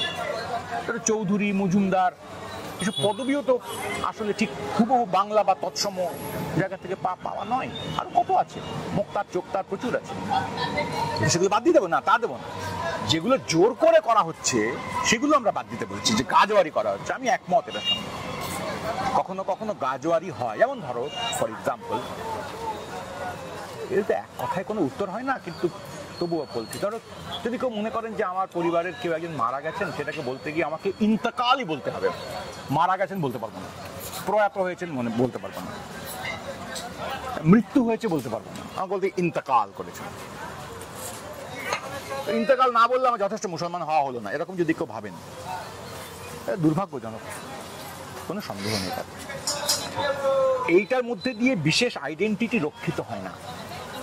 আবার উল্টো পক্ষে ও স্নান না বলে গোসল বলে বাড়িতে, তাই জন্য ওকেও সন্দেহের চোখে দেখতে হবে, এবং কিছুতেই ওর ভাষাটাকে বাংলা বলে বলা যাবে না। কিন্তু বাংলা সাহিত্যে আলাওলের কবিতায় তো আছে গোসল, আলাওলের কবিতায় তো আছে সুরমা, তো বলতে হবে আলাওলও বাংলা ভাষায় লেখেননি, দৌলত কাজীও বাংলা ভাষায় লেখেননি, এই তাহলে বলতে হবে, তাই না? সেটা তো খুবই গোলমেলে ব্যাপার। ফলে আমার এটাই মূল কথা হচ্ছে এই যে যারা ভাষা পরিস্থিতিতে পৌঁছে দেখে বড় হয়েছেন, জেনেছেন, তাদের কাছ থেকে যদি আজকে গিয়ে বলা হয় যে তুই জোর করে, বা তুই আম্মা আব্বা গোশত নাস্তা এসব বলিস, অতএব বাংলা বলিস না, তুই তার বাইরের লোক, তাহলে সে বেচারা ওই লুঙ্গি পরেই তো বিশেষ আইডেন্টিটির মানুষ, সে বেচারা ফেল করে তাকিয়ে থাকবে, সে তার একটা আইডেন্টিটি ক্রাইসিসই হবে আসলে। এখন এই বলে আমি তো সেটাই চাই, তোর আইডেন্টিটি ক্রাইসিস হোক, তুই কে এটা তুই ভেবলে যা, এটাই তো চাই, এটা ওরা বলতে পারেন। কিন্তু আমি এখানে বলবো যে বাবা, যারা যেটা বলছো বেশ করছো, তোমার যদি এটা এই ধারাবাহিক পরম্পরায় দাঁড়িয়ে বাংলা ভাষার অবয়ব, তার কাঠামো, তার স্ট্রাকচার, তার সিনট্যাক্স, তার ব্যাকরণের পরিমণ্ডল, এটা অবিকল আছে, তাতে তুমি যদি এই শব্দ ব্যবহার করো, তাতে কোথাও কোনো চিন্তিত হওয়ার, লজ্জিত হওয়ার, বিপন্ন হওয়ার কোনো কারণ নেই। কিন্তু যদি এইরকম মনে হতে থাকে কখনো তোমার যে এই শব্দগুলো ব্যবহার না করলে তোমার আইডেন্টিটি নষ্ট হয়ে যাচ্ছে, তাহলে একটু ভেবে দেখতে হবে। যেমন এইটা নয় যে ওটা ব্যবহার করছে বলে ও বাইরের লোক, তেমনি এটাও নয় যে এটা ব্যবহার না করতে পারলে আমার সব চলে যাবে, তা যাবে না, আমাদের লোক হলে না, তা যাবে না। ওই যে আমি একটু আগে বলছিলাম যে এরা অনেকে বলেন, মনে করেন যে যেগুলো স্বাভাবিকভাবে বহু বছর ধরে ব্যবহৃত হতে হতে ভাষার সঙ্গে মিশে গেছে সেগুলো থাক, কিন্তু বাকিগুলো যাক। এইটা একটা খুবই গোলমেলে পজিশন, এই কারণে যে এই যে ভাষার সঙ্গে মিশে গেছে এগুলো, সেগুলো থাকবে, আর সেগুলো যাবে, এইরকম খানিক উদারতা, প্রচুর উদারতা বলা যেতে পারে, দেখাচ্ছেন যে রাখতে দিচ্ছেন কিছু কিছু শব্দকে। তাতে ব্যাপারটা এরকম দাঁড়াচ্ছে না যে এই কোনগুলো ঢুকে গেছে বলে, থেকে গেছে বলে, মিশে গেছে বলে স্বীকৃতি দিচ্ছি, বলছি, এটা আমি যেটা বলছি, আমি যেটাকে বলছি যে হ্যাঁ এটা থাকবে, ওটা থাকবে, আমার বোধ, ধারণা, অভিজ্ঞতা, জ্ঞানের সীমানা এই অনুযায়ী কাগজ কলম ঢুকে গেছে, ঠিক আছে, ওগুলো থাক, দোয়াত আদালত থাক, সিদ্ধান্ত গ্রহণকারীটাকে গোলাপ থাক, কিন্তু ওইটা থাকবে না। এটা তার মানে তুমি শেষ পর্যন্ত বলছো তো যে আমি একটা ডান্ডা নিয়ে দাঁড়িয়ে আছি, যে এগুলো আছে এগুলো নেই। কত বছর, ঠিক কত বছর ব্যবহৃত হলে একটা শব্দ থাকার ছাড়পত্র পাবে? কতদিন? ধরো বলছি গোলাম, এই শব্দটা কতদিন ব্যবহার করার পরে বাংলা ভাষার মধ্যে ঢুকে পড়েছে? তুমি যে কোনো মান্য, ওই জ্ঞানেন্দ্র মোহনই বলো, হরিচরণই বলো, বা তুমি চলন্তিকা বলো, বা অন্য যে কোনো মান্য ডিকশনারি অভিধানের কথা বলো, তাতে যেগুলো ঢুকে আছে, যেমন অজস্র শব্দ আছে আরবি ফার্সি ইত্যাদি থেকে আসা, উর্দু হয়ে বা অন্য কোনো সূত্রে আসা শব্দ, যেগুলোকে ওরা ঠাঁই দিয়েছেন। আবার এমন বহু শব্দকে তারা ঠাঁই দেননি। তো সে তো একটা অথরিটির প্রশ্ন আছে যে আমি এটা নিলাম। আমার প্রশ্নটা কত বছর? যদি দেখা যায় যে যতদিন গোলাম ব্যবহৃত হচ্ছে বাংলা শব্দে, যতদিন ধরে, অলমোস্ট ততদিন ধরেই এইরকম অন্য শব্দগুলো ব্যবহৃত হচ্ছে। তুমি যদি শেষ পর্যন্ত ওই আবার 1500-1600 শতক পর্যন্ত পিছিয়ে যাও, তাহলে এগুলোর অনেকগুলো শব্দ সেই তখন থেকে আছে। ফলে তুমি আসলে ঠিক করে দেবে, এটাই চাইছো তো মুদ্রা কথা, যে তুমি যেটাকে বাংলা বলো, যেটুকু ছাড়পত্র দাও। এবং রবীন্দ্রনাথের একটা খুব ইন্টারেস্টিং বিতর্কের কথা আছে খুন শব্দটা নিয়ে, খুব একটা নজরুলের সঙ্গে একটু হালকা করে একটা মন কষাকষি গোচর হয়েছিল বলে অনেকে মনে করেন, যদিও সেটা আবার কেউ কেউ অস্বীকারও করেন। খুন শব্দটা নিয়ে রবীন্দ্রনাথের ইশারা ছিল যে খুন শব্দটা যদি হত্যা করা অর্থে ব্যবহৃত হয় তাহলে সেটা চলতে পারে। খুন, আমি খুন করলাম, খুন করলো, ও খুন করেছে, এই এতে খুন বাংলা নয়, তৎসমও নয়, বিদেশি শব্দ, খুন থেকে আসা, চলতে পারে। কিন্তু খুন বইছে, অনেক খুন পড়ে আছে, এই প্রশ্নে রক্ত অর্থে এটা দেশ বাংলায় চলবে না, চলতে গেলে গাজোয়ারি হবে। রবীন্দ্রনাথ এরকম কথা ইঙ্গিত করেছিলেন। আরও অন্য প্রসঙ্গও বলেছেন যে অনেক সময় সত্যি সত্যি এরকম বিচিত্র আরবি ফার্সি উর্দু শব্দ খানিক জোর করে ঢোকানোর চেষ্টা করা হয়। তো রবীন্দ্রনাথ বলেছেন বলেই সব কথাকে তো আমরা সবসময় মানি না, রবীন্দ্রনাথকে আমরা মাথায় করে রাখি নিশ্চিতভাবে। আর নজরুলও নন কোনোভাবেই, রবীন্দ্রনাথও নন, কেউই নন যে ভাষা প্রশ্নে কেউই শেষ কথা বলে না। মানুষ বলে, পিপল বলে, ব্যবহারের মধ্যে দিয়ে। ধরো আচ্ছা ঠিক আছে, খুন বলছি এই প্রশ্নে, খুন কথাটা রবীন্দ্রনাথ হত্যা অর্থে চলবে বলেছিলেন। অতএব এটা ধরা যাক 30-এর দশকে রবীন্দ্রনাথ বলছেন, তার 100 বছর পরেকার সময় কি যথেষ্ট সময়? ওই খুন শব্দটা রবীন্দ্রনাথ ছাড় দিলেন হত্যা অর্থে। এই খুন শব্দটা হত্যা অর্থে বাংলায় কতদিন ধরে তার আগে ব্যবহার হচ্ছিল? কত বছর, কতশো বছর ধরে? 16 শতকে খুন শব্দটা হত্যা অর্থে ব্যবহার হচ্ছিল কি কেউ কোথাও করেছেন? কিছুদিন আগে করেছেন রবীন্দ্রনাথ বলছেন, বা কেউ একজন XYZ বলছেন যে ঠিক আছে এতদিন ব্যবহার হয়েছে, এবার ছাড় খুন। তা খুন রক্ত অর্থে তারপরে আরো 100 বছর পার হয়ে গেছে, এবার ব্যবহার করা যাবে? কে দেবেন এই মান্যতাটা? বাবুরা বিবিরা, উপরতলা, যারা কলকাতার সংবাদ মাধ্যম সংবাদপত্র নিয়ন্ত্রণ করেন তারা। তো যতদিন ধরে ধরো এই কথা বলার 20 বছরের মধ্যেই উপন্যাস লেখা হয়েছে বাংলায় খুনি, খুনি চলবে? খুনি তো হত্যা অর্থে নয়, হত্যাকারী অর্থে। তা খুনি আর হত্যাকারীকে এক কথা বোঝায়? সমার্থক শব্দ। খুনি মানে কি? হত্যাকারী। হত্যাকারী মানে কি? খুনি। কিন্তু খুনি আর হত্যাকারী এক, পৃথিবীর কোনো দুটো শব্দ এক নয়। সমার্থক বলে ছোটবেলায় আমাদের শেখানো হয় বটে, আমরাও বলি বটে, কিন্তু পৃথিবীর কোনো দুটো শব্দ কখনো এক ওয়েটেজ বহন করে না। ফলে আমি খুনি নিয়েছি, খুন শব্দের সঙ্গে ই যুক্ত করে আমি খুনি করে দিয়েছি, তো সেটা তো ভরপুর চলছে এবং চলারই কথা। এবার ধরো খুন পসিনা, রবীন্দ্রনাথ যে সময়ে কথাটা বলছেন সে সময়ে বলিউড নামক পদার্থটি নেই। তারপরে 100 বছরে বলিউড একটা বিপুল জায়গায় এসে পৌঁছেছে। তা খুন পাসিনা একটা সিনেমা হয়েছে, খুন পাসিনা একটা গোটা ভারতের নানা প্রান্তে এটা একটা নতুন 100 বছরের পরেকার, প্রায় 100 বছরের বলছি, এটা দাঁড়িয়েছে। তো এই শব্দটা আমি এখন ব্যবহার করতে পারবো? খাতায় বইতে লিখতে পারবো নাকি পারবো না? না, ওটা হবে না, কারণ রবীন্দ্রনাথ বলেছেন।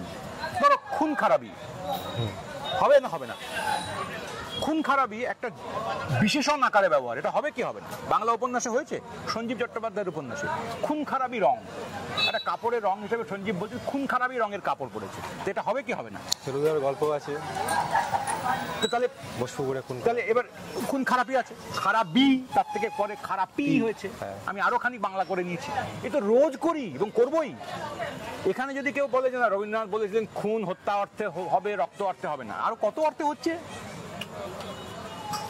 একটা রঙের বৈশিষ্ট্য বোঝাতে খুন খারাপি এরকম রং, শুধু আবার শুধু রং নয়, মানে ধরো যদি কেউ বলেন এই ভাষার এর মজা, মানুষের উইজডম, পিপল তোয়াক্কা করে, কোনো ব্যাকরণবিদের বা এদের পিপল তোয়াক্কা করে না। হ্যাঁ, বাংলা ছাত্র যারা, ভাষার ছাত্র যারা, তাদের খানিক তোয়াক্কা না করে উপায় থাকে না, তাদের ঘাড়ে একটাই মাথা, ফলে অনেক তোয়াক্কা তাদের করতে হয়, কিন্তু পিপল করে না, তোয়াক্কাই করে। তোরা আমি বলছি যে খুন খারাপি রং, এই কথাটা মানে কি? এই কথাটা মানে কি লাল? না, খুন খারাপ মানে লাল, ফাইন, কিন্তু লাল শুধু এইটা বোঝাবার জন্য তো খুন খারাপি রং নয়, তো আরো অনেকগুলো কনোটেশন ব্যঞ্জনও ভরা আছে। যে রংটার মধ্যে একটা, যে রংটা হত্যা করে ফেলতে পারে, হত্যাকারী রং, এরকম একটা রং, তার সঙ্গে খারাপি যুক্ত হওয়ার মধ্যে দিয়ে আরো এক কদম এগিয়ে খুন খারাপি রং হচ্ছে একটা গোলমাল পাকানো, তালগোল পাকানো, বিভৎস একটা কাণ্ড কারখানা করে। শুধু লাল বোঝাতে খুন খারাপি বিশেষণ ব্যবহার করা হয়, ফলে এরম ভাবে চলে। কিন্তু আমার বক্তব্য অতএব এইটাই যে ভাষার প্রশ্নে, শব্দ নেওয়া দেওয়ার প্রশ্নে এরকম কোনো শেষ কথা নেই। মানুষ ব্যবহার করে, নেয়, হিন্দি থেকে নেয়, উর্দু থেকে নেয়, ফার্সি থেকে নেয়, হিন্দি থেকে নেয়, আরো ভোজপুরি থেকে নেয়, নিতেই থাকে, বেশ করে। বাংলায় কতগুলো ইম্পর্টেন্ট পর্তুগিজ শব্দ আছে, আপন খেয়ালে ঢুকে পড়ে বাংলা হয়ে আছে, ফলে এটা নিতেই হবে। ভাষার শুদ্ধতা বলে যদি আদৌ কিছু থাকে, তাহলে সেটা কেবলমাত্র তার সিনট্যাক্স, তার অন্যয়, এইটা ভাষার শুদ্ধ। এইটা যদি কেউ কেড়ে নেয় তাহলে মুশকিল। যদি কেউ এই বিশেষ ভাষার সিনট্যাক্স এবং অভিজ্ঞতা, তার দ্বারা প্রচলিত অভ্যাস সংস্কার থেকে ব্যবহারকে কেউ বাধা দেয়, এটা বলা যাবে না। বাংলা বললে অপমানিত হতে হবে, বাংলা বললে খানিকটা কম সম্মান পাওয়া যাবে, বাংলা বললে তেমন গুরুত্ব পাওয়া যাবে না, তাই খানিক হিন্দি বলতে হবে, এইটাকে, বা হিন্দি না বললে তোমাকে আমি নেব না, এমন বিজ্ঞাপন হয়েছিল কিছুদিন আগে। হিন্দি ভাষায় যারা সড়গড় তাদের অগ্রাধিকার, বাংলা থাকলে গুরুত্ব দেওয়া হবে না, এরকম বলা অনেক জায়গাতেই হয়। এইটা আগ্রাসন, এইটাকে বলে আগ্রাসন, শব্দ থেকে নেওয়া এটা আগ্রাসন। ভাষার সাধারণ চলনের প্রক্রিয়া। 70-80 বছর আগে যত কম দ্রুততায় শব্দ যাওয়া আসা করতো, তার থেকে অনেক বেশি দ্রুততায় এখন যাওয়া আসা করে। ভারতে বাংলার বিচিত্র ভাষার যে উপন্যাস, গল্প, নাটক লেখা হয়, ধরো পুরুলিয়ার যে সাহিত্যিক গল্প উপন্যাস লেখেন, বীরভূমের যে সাহিত্যিক গল্প উপন্যাস লেখেন, নদিয়ার যে, তুমি যে তোমার বাড়ি নদিয়ায় ধরো আনসারউদ্দিন যে উপন্যাস লেখেন, কি লুৎফর রহমান যে উপন্যাস লেখেন, কি আমিরুদ্দিন মিদ্দা যে উপন্যাস লেখেন, ঘটনাচক্রে আমি 3টে নাম বললাম, একেবারে বলতে পারে এই দেখে একেবারে বেছে বেছে মুসলমানদের নাম ধরে নিয়ে আসছে। তো এরা যেটা লেখেন, তো এটা কাদের কথা লেখেন? তো যে লোকেরা কথা বলছে তাদের কথা লেখেন। প্রশ্নটা আসলে ভাষাটা নয়, আমার এটাই প্রশ্ন, বক্তব্য আমি বলছি, প্রশ্নটা ভাষা নয়, সেটা ছল। ওই ভাষা ব্যবহার করে যারা, তাদেরকে আদারাইজ করো, অপর করো, তাদেরকে শত্রু বানাও, তাদেরকে বিচিত্র জীব বানাও, তাদেরকে বাতিল করো, তাদেরকে খেলো। তারা এদেশে থেকেও আসলে বিদেশি, এইটে যাতে করে সাধারণভাবে মানুষের জনমানসে গেঁথে দেওয়া যায় তার চেষ্টা করো, এইটাই উদ্দেশ্য। অমিত মালব্য টুইটই বলো আর অন্য যে সমস্ত প্রশ্ন বলো, তাতে এইটাই কথা, যে গরিব মেহনতি সাধারণ দরিদ্র পীড়িত মানুষ, তারা তাদের রোজগার, কাজকর্ম, ভাবনা চিন্তা যে ভাষায় যেভাবে বলে, সেটা দেখে তাকে চিহ্নিত করে। আপনি কথাটা বললেন, অথচ দিল্লি পুলিশ কিন্তু এই বাংলাদেশি লোক চাই, ট্রান্সলেটর চাই, এই যে চিঠি বের হলো তারপর থেকে কিন্তু নিজেদেরকে ডিফেন্ড করবার, স্বাভাবিক একটা ব্যাকলাশ হয়েছে, ডিফেন্ড করবার জন্য ওরা বললো, এটা বিবৃতিতে বললো যে দিল্লিতে আসুন আপনারা, দেখুন করলবাগে কেমন বাঙালিরা আছে, দিব্যি আছে। হুট করে কয়েক দিনের মধ্যে বাংলাদেশিরা ওদের কাছে বাঙালি হয়ে গেল আবার।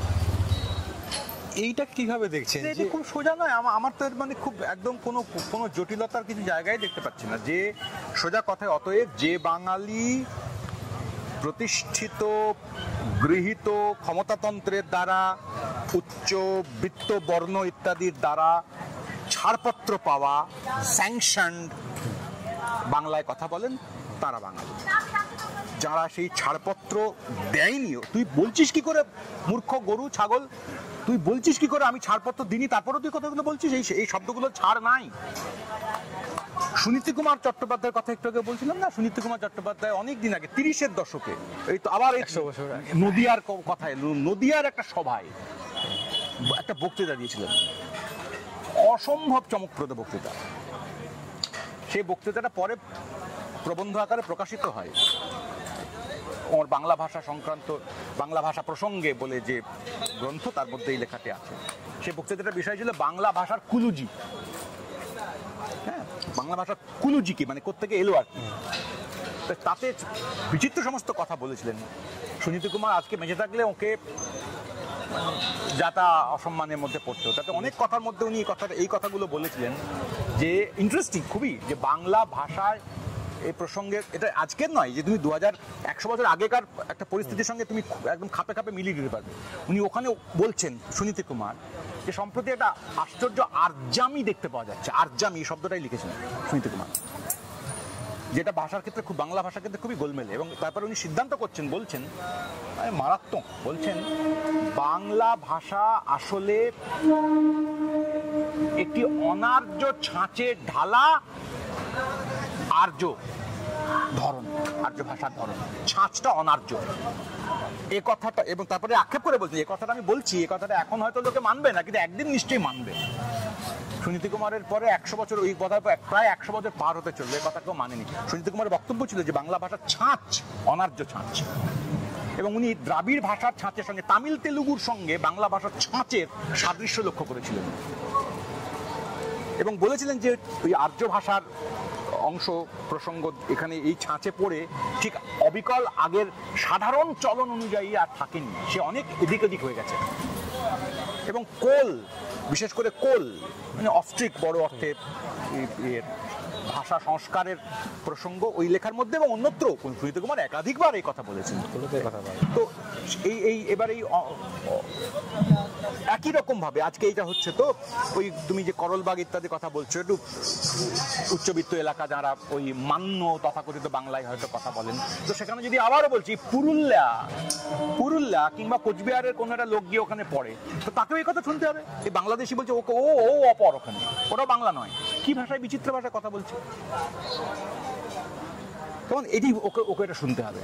কিন্তু ঘটনাচক্র ওখানে যাচ্ছে যে লোকজন, যাদেরকে এই আক্রান্ত হতে হচ্ছে, যে মূলত গরিব মানুষ, যারা ছোটখাটো কাজ করেন, বস্তিতে থাকেন, যারা একটা গেটোর মতো জায়গায় থাকেন, রিক্সা চালান, টোটো অটো চালান, কিংবা বাড়িতে গৃহ সহায়িকার কাজ করেন, তাদেরকে সফট টার্গেট স্বাভাবিকভাবে।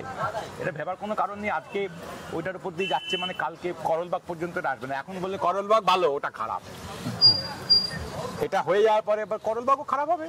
কিন্তু প্রথম আঘাত তো এসে পড়ে এখানে, আমাদের দেশে বললেন পৃথিবীর সর্বত্রই।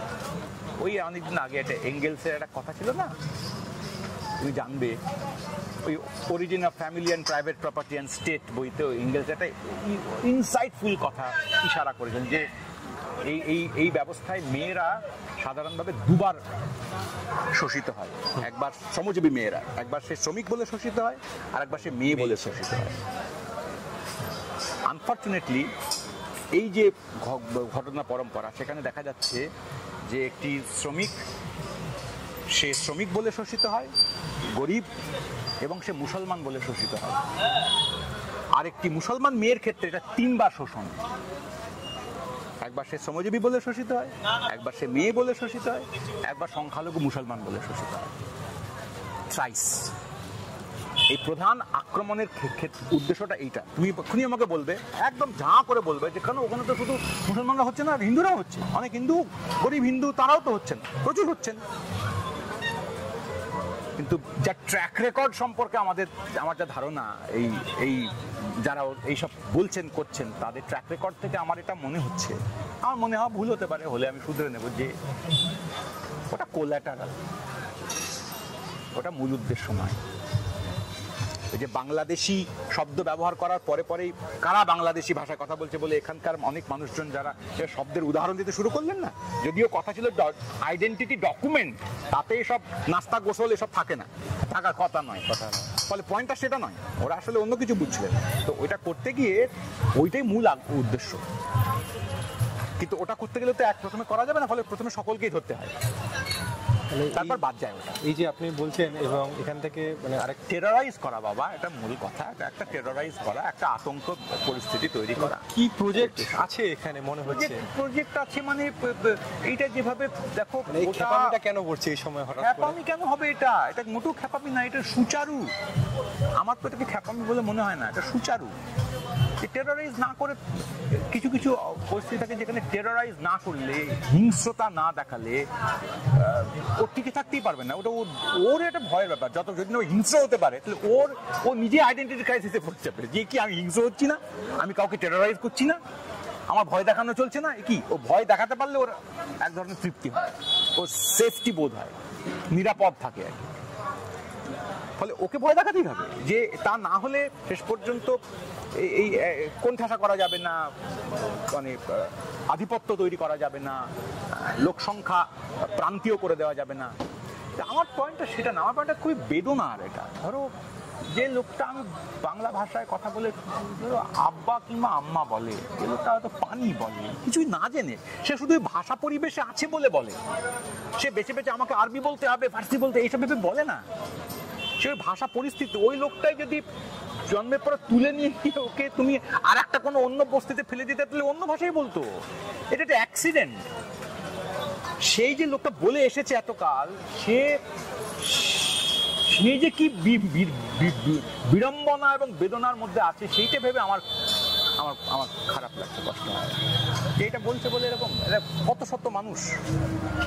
এবং মানে এখানে ধরুন সেই যে আর কি কলকাতা বলি বা অন্য যে কোনো বাংলার জেলা, সেখান থেকে যে বাইরের জায়গায় যাচ্ছে, বাইরে কোনো রাজ্যে যাচ্ছে, কাজের খোঁজে যাচ্ছে, সেখানে তো সে সেখানকার কোনো ভাষাতে কমিউনিকেট করছে, কোনো যোগাযোগের কোনো ভাষা তৈরি হচ্ছে তার মধ্যে, নিজেদের মধ্যে বাংলায় কথা বলছে। এবার সে তো যদি ইংরেজি বা অত ভালো হিন্দি ইত্যাদি জানতো, তাহলে হচ্ছে কি সেই মতন করে সে কাজে যোগাযোগ পেত। ওর উপায় নেই, ও নিজের ভাষাতেই তাকে খানিকটা, যাকে বলে টুটা ফুটা, এটা বাংলা নয় কিন্তু আবার, হ্যাঁ টুটা ফুটা বললাম, তো টুটা ফুটা এরকম ভাষায় সে কথা বলে। তাতে মাঝে মাঝে তার পরিচিত বাংলা, যে ভাষায় সে ছোট থেকে বড় হয়েছে, সে তো আসলে ওই তথাকথিত পরিযায়ী কথাটা তো খুব নরম সরম লোভনীয় আদর আপ্যায়ন করে বলা একটা খারাপ কথা। আসলে সে কাজ না পাওয়া, ঘর ছাড়া প্রবাসী শ্রমিক, হ্যাঁ সে দেশ ছাড়া শ্রমিক। তাকে আমরা পরিযায়ী বললে একটু আমাদের আনন্দ হয়, যে আমরা কি সুন্দর একটা শব্দ বললাম। আড়াল করে রাখা গেল। পরিযায়ী বললে একটা নরম নরম ব্যাপার হয় না, পাখিরা বেড়াতে আসে যেরকম, সেরকম ওরা বেড়াতে গেছে। যাই হোক, সে তো বেচারা ওরকম করে কথা বলে, কি করবে, তাকে ধরা সহজ হয়। এবং এটা অফিসিয়াল বাংলা নয়। মোদ্দা কথা এটা দাঁড়াচ্ছে তো, যে তুই করলবাগের বাংলায় বলছিস না কেন? দুটো দিক থেকে, এক, করলবাগের বাংলা যারা বলতে পারে না তারা বাঙালি নয়। দুই, আদত কথা, সেই যে বাংলা বলছে তার মধ্যে এত ফার্সি আরবি শব্দ থাকছে কেন? বাংলাদেশের লোকেরা যে ভাষায় বেশি করে কথা বলে, যে শব্দ প্রয়োগে, ঐতিহাসিকভাবে বাংলাদেশের মানুষজন একটা তাদের আরবি ফার্সি শব্দ ব্যবহার, উর্দু শব্দ ব্যবহার করবার প্রবণতা বেশি ঐতিহাসিকভাবে। 47-এর পর থেকে 71 পর্যন্ত তারা একটা উর্দুভাষী শাসকের কবলে ছিলেন। তার মধ্যে এই অংশও ছিল একটা, যারা মনে করতেন সত্যি সত্যি যে বাংলাও লেখা উচিত ফার্সি স্ক্রিপ্টে বা অ্যারাবিক স্ক্রিপ্টে, এরকমও ছিলেন। তাদের বিরুদ্ধে বাঙালি লড়াই করেছে যে না, এটা হতে পারে না, রবীন্দ্রনাথের গান কবিতা এসব বেশি চর্চা করা উচিত নয়, ধর্মীয় কারণে কুফর হয়ে যাবে, কুফর বলেছেন। তার বিরুদ্ধে লড়েছেন, বাতিল করেছেন যারা, তারা বাঙালি। কিন্তু মুশকিলটা হচ্ছে আমাদের বৈশিষ্ট্যটা এরকম হতো যে আমরা আমাদের পছন্দের, আমাদের শত্রুতা করবার জন্য যে তথ্যটুকু দেখা দরকার সেটুকুই আমি আগে দেখি। যারা লড়েছে, আটকেছে, থামিয়েছে, তারা বাঙালি, কিন্তু তারা আমার উদাহরণ নয়। যারা করছিল না, আপত্তি করছিল, যারা উর্দুর কি বলবো স্থায়িত্ব চাইছিল, ওইটি আমার উদাহরণ। বিচিত্র কথা। ফলে ওখানে ওই সংঘর্ষের কারণে, ওই যোগাযোগের কারণে স্বাভাবিকভাবেই আরেকটু আমাদের এখানকার থেকে একটু বেশি আছে, সন্দেহ নেই আছে, লোকে বলে, সাহিত্যও তাই আছে। এবং মানে এইখান থেকে আপনি বললেন সে সময়কার ভাষা আন্দোলনের প্রসঙ্গ যখন এলোই, এখন তো হচ্ছে কি রাজ্য শাসক দল আবার আরেক দফায় ভাষা আন্দোলন করবার কথা বলেছে। এই গোটা সমস্যাটা কি এই ভাষা আন্দোলনের মধ্যে নিরসন করা সম্ভব, নাকি অন্য কোনো রাস্তা আছে? না, আমি তো বলতে পারবো না সেটা। আমি তো ওই রকম অত নির্দিষ্ট রাজনৈতিক পথ প্রদর্শন বলতে যাবো যে তার লোক নই, বা তাতে আমার কোনো এক্সপার্টিজও নেই, সেটা আমি বলতে পারবো না। তবে এটুকু আমি বলতে পারি যে এটা নিশ্চিতভাবে বাংলা ভাষার সামগ্রিক যে রূপ, চেহারা, সম্মান, ঐতিহ্য, তাকে খর্ব করা, তাকে আক্রমণ করা, এর একটা উদ্দেশ্য আছে। এবং আজকে বলে নয়, এই প্রকল্প বহুদিনের পুরনো। হিন্দি এবং তার সঙ্গে হিন্দুত্ব এবং তার সঙ্গে হিন্দুস্তান, এই গোটা ব্যাপারটাকে জুড়ে বাংলা ভাষার লোকেরা খুব তোড়ফোড় করে, এদিক ওদিক কথা বলে। ফলে ওদেরকে একটু চাপতে হবে, খর্ব করতে হবে। এ তো প্রবণতা বহুদিন ধরেই আছে। তো সেটা এখানে আবার আছে। বাংলা ভাষার বিরুদ্ধে সাধারণভাবে এক ধরনের ক্রোধ, আর বিশেষ করে বাংলা ভাষার মধ্যে সেই বাংলার উপরে আরো একটু বেশি ক্রোধ যে বাংলায় ওই তথাকথিত অশুদ্ধি আছে, যে পানি বলা বাংলা আর বাংলাদেশ ভাষা, এই দুটো ব্যাপার একসঙ্গে জুড়েছে। বাংলার প্রতি স্বাভাবিক, বহুদিনের পুরনো, ওদের পক্ষে স্বাভাবিক একটা ক্রোধ, অবজ্ঞা, তাকে ধ্বংস করার চেষ্টা, আর বিশেষ করে সেই বাংলার মধ্যে আবার এইটে কথা হচ্ছিল পরিযায়ী শ্রমিক কোটার কোট। এই কোথাও যে মনে হচ্ছে না যে এই গোটা সমস্যাটায় বিচার করার মধ্যে দিয়ে কোথাও এই যে ঘর ছাড়া শ্রমিকদের কিংবা এই অংশে যারা হচ্ছে একটু প্রান্তিক অংশ, তাদের ন্যূনতম মানবাধিকারের যে প্রশ্ন, সেটাই অনেকটা লঘু হয়ে যাচ্ছে। তাদের যে জীবনের সংকট, আর্থিক নিরাপত্তার সংকট, সেটা লঘু হয়ে যাচ্ছে। সমস্ত ব্যাপার দেখো, এক হচ্ছে তাদের কাজের জন্য ভারতের নানা প্রান্তের দেশ ফেস ছেড়ে থাকতে হচ্ছে, ঘর ছেড়ে, আত্মীয় স্বজন ছেড়ে, বন্ধু বান্ধব ছেড়ে, তাদেরকে যাকে বলে বিদেশে কষ্ট করেই থাকতে হচ্ছে। তার সঙ্গে সঙ্গে জুড়ছে যে এমনকি সেই বিদেশে যে থেকে একটা লোক বিদেশে থাকা অবস্থাতে যদি তার নিজের ভাষায় খানিকটা অন্য লোকের সঙ্গে কথা বলতে পারে, তাহলে সে পরোক্ষে এক টুকরো দেশ তখন সে পায়। ওটা এক টুকরো দেশ, ভাষাই তখন তার দেশ হয়ে দাঁড়ায়, বিকল্প দেশ। কিন্তু এবার যদি সেইটি দাঁড়ায় যে তুই ওই ভাষায় তুই যে ভাষায় বাড়িতে কথা বলিস, সে ভাষাতে কথা বলাটাও বিপজ্জনক। তাহলে ব্যাপারটা এরকম দাঁড়াচ্ছে যে আমার কাছ থেকে বিদেশে যেটুকু বিকল্প তৈরি করা দেশ আমি পাচ্ছিলাম, ওইটুকুও আমাকে তুমি দেবে না।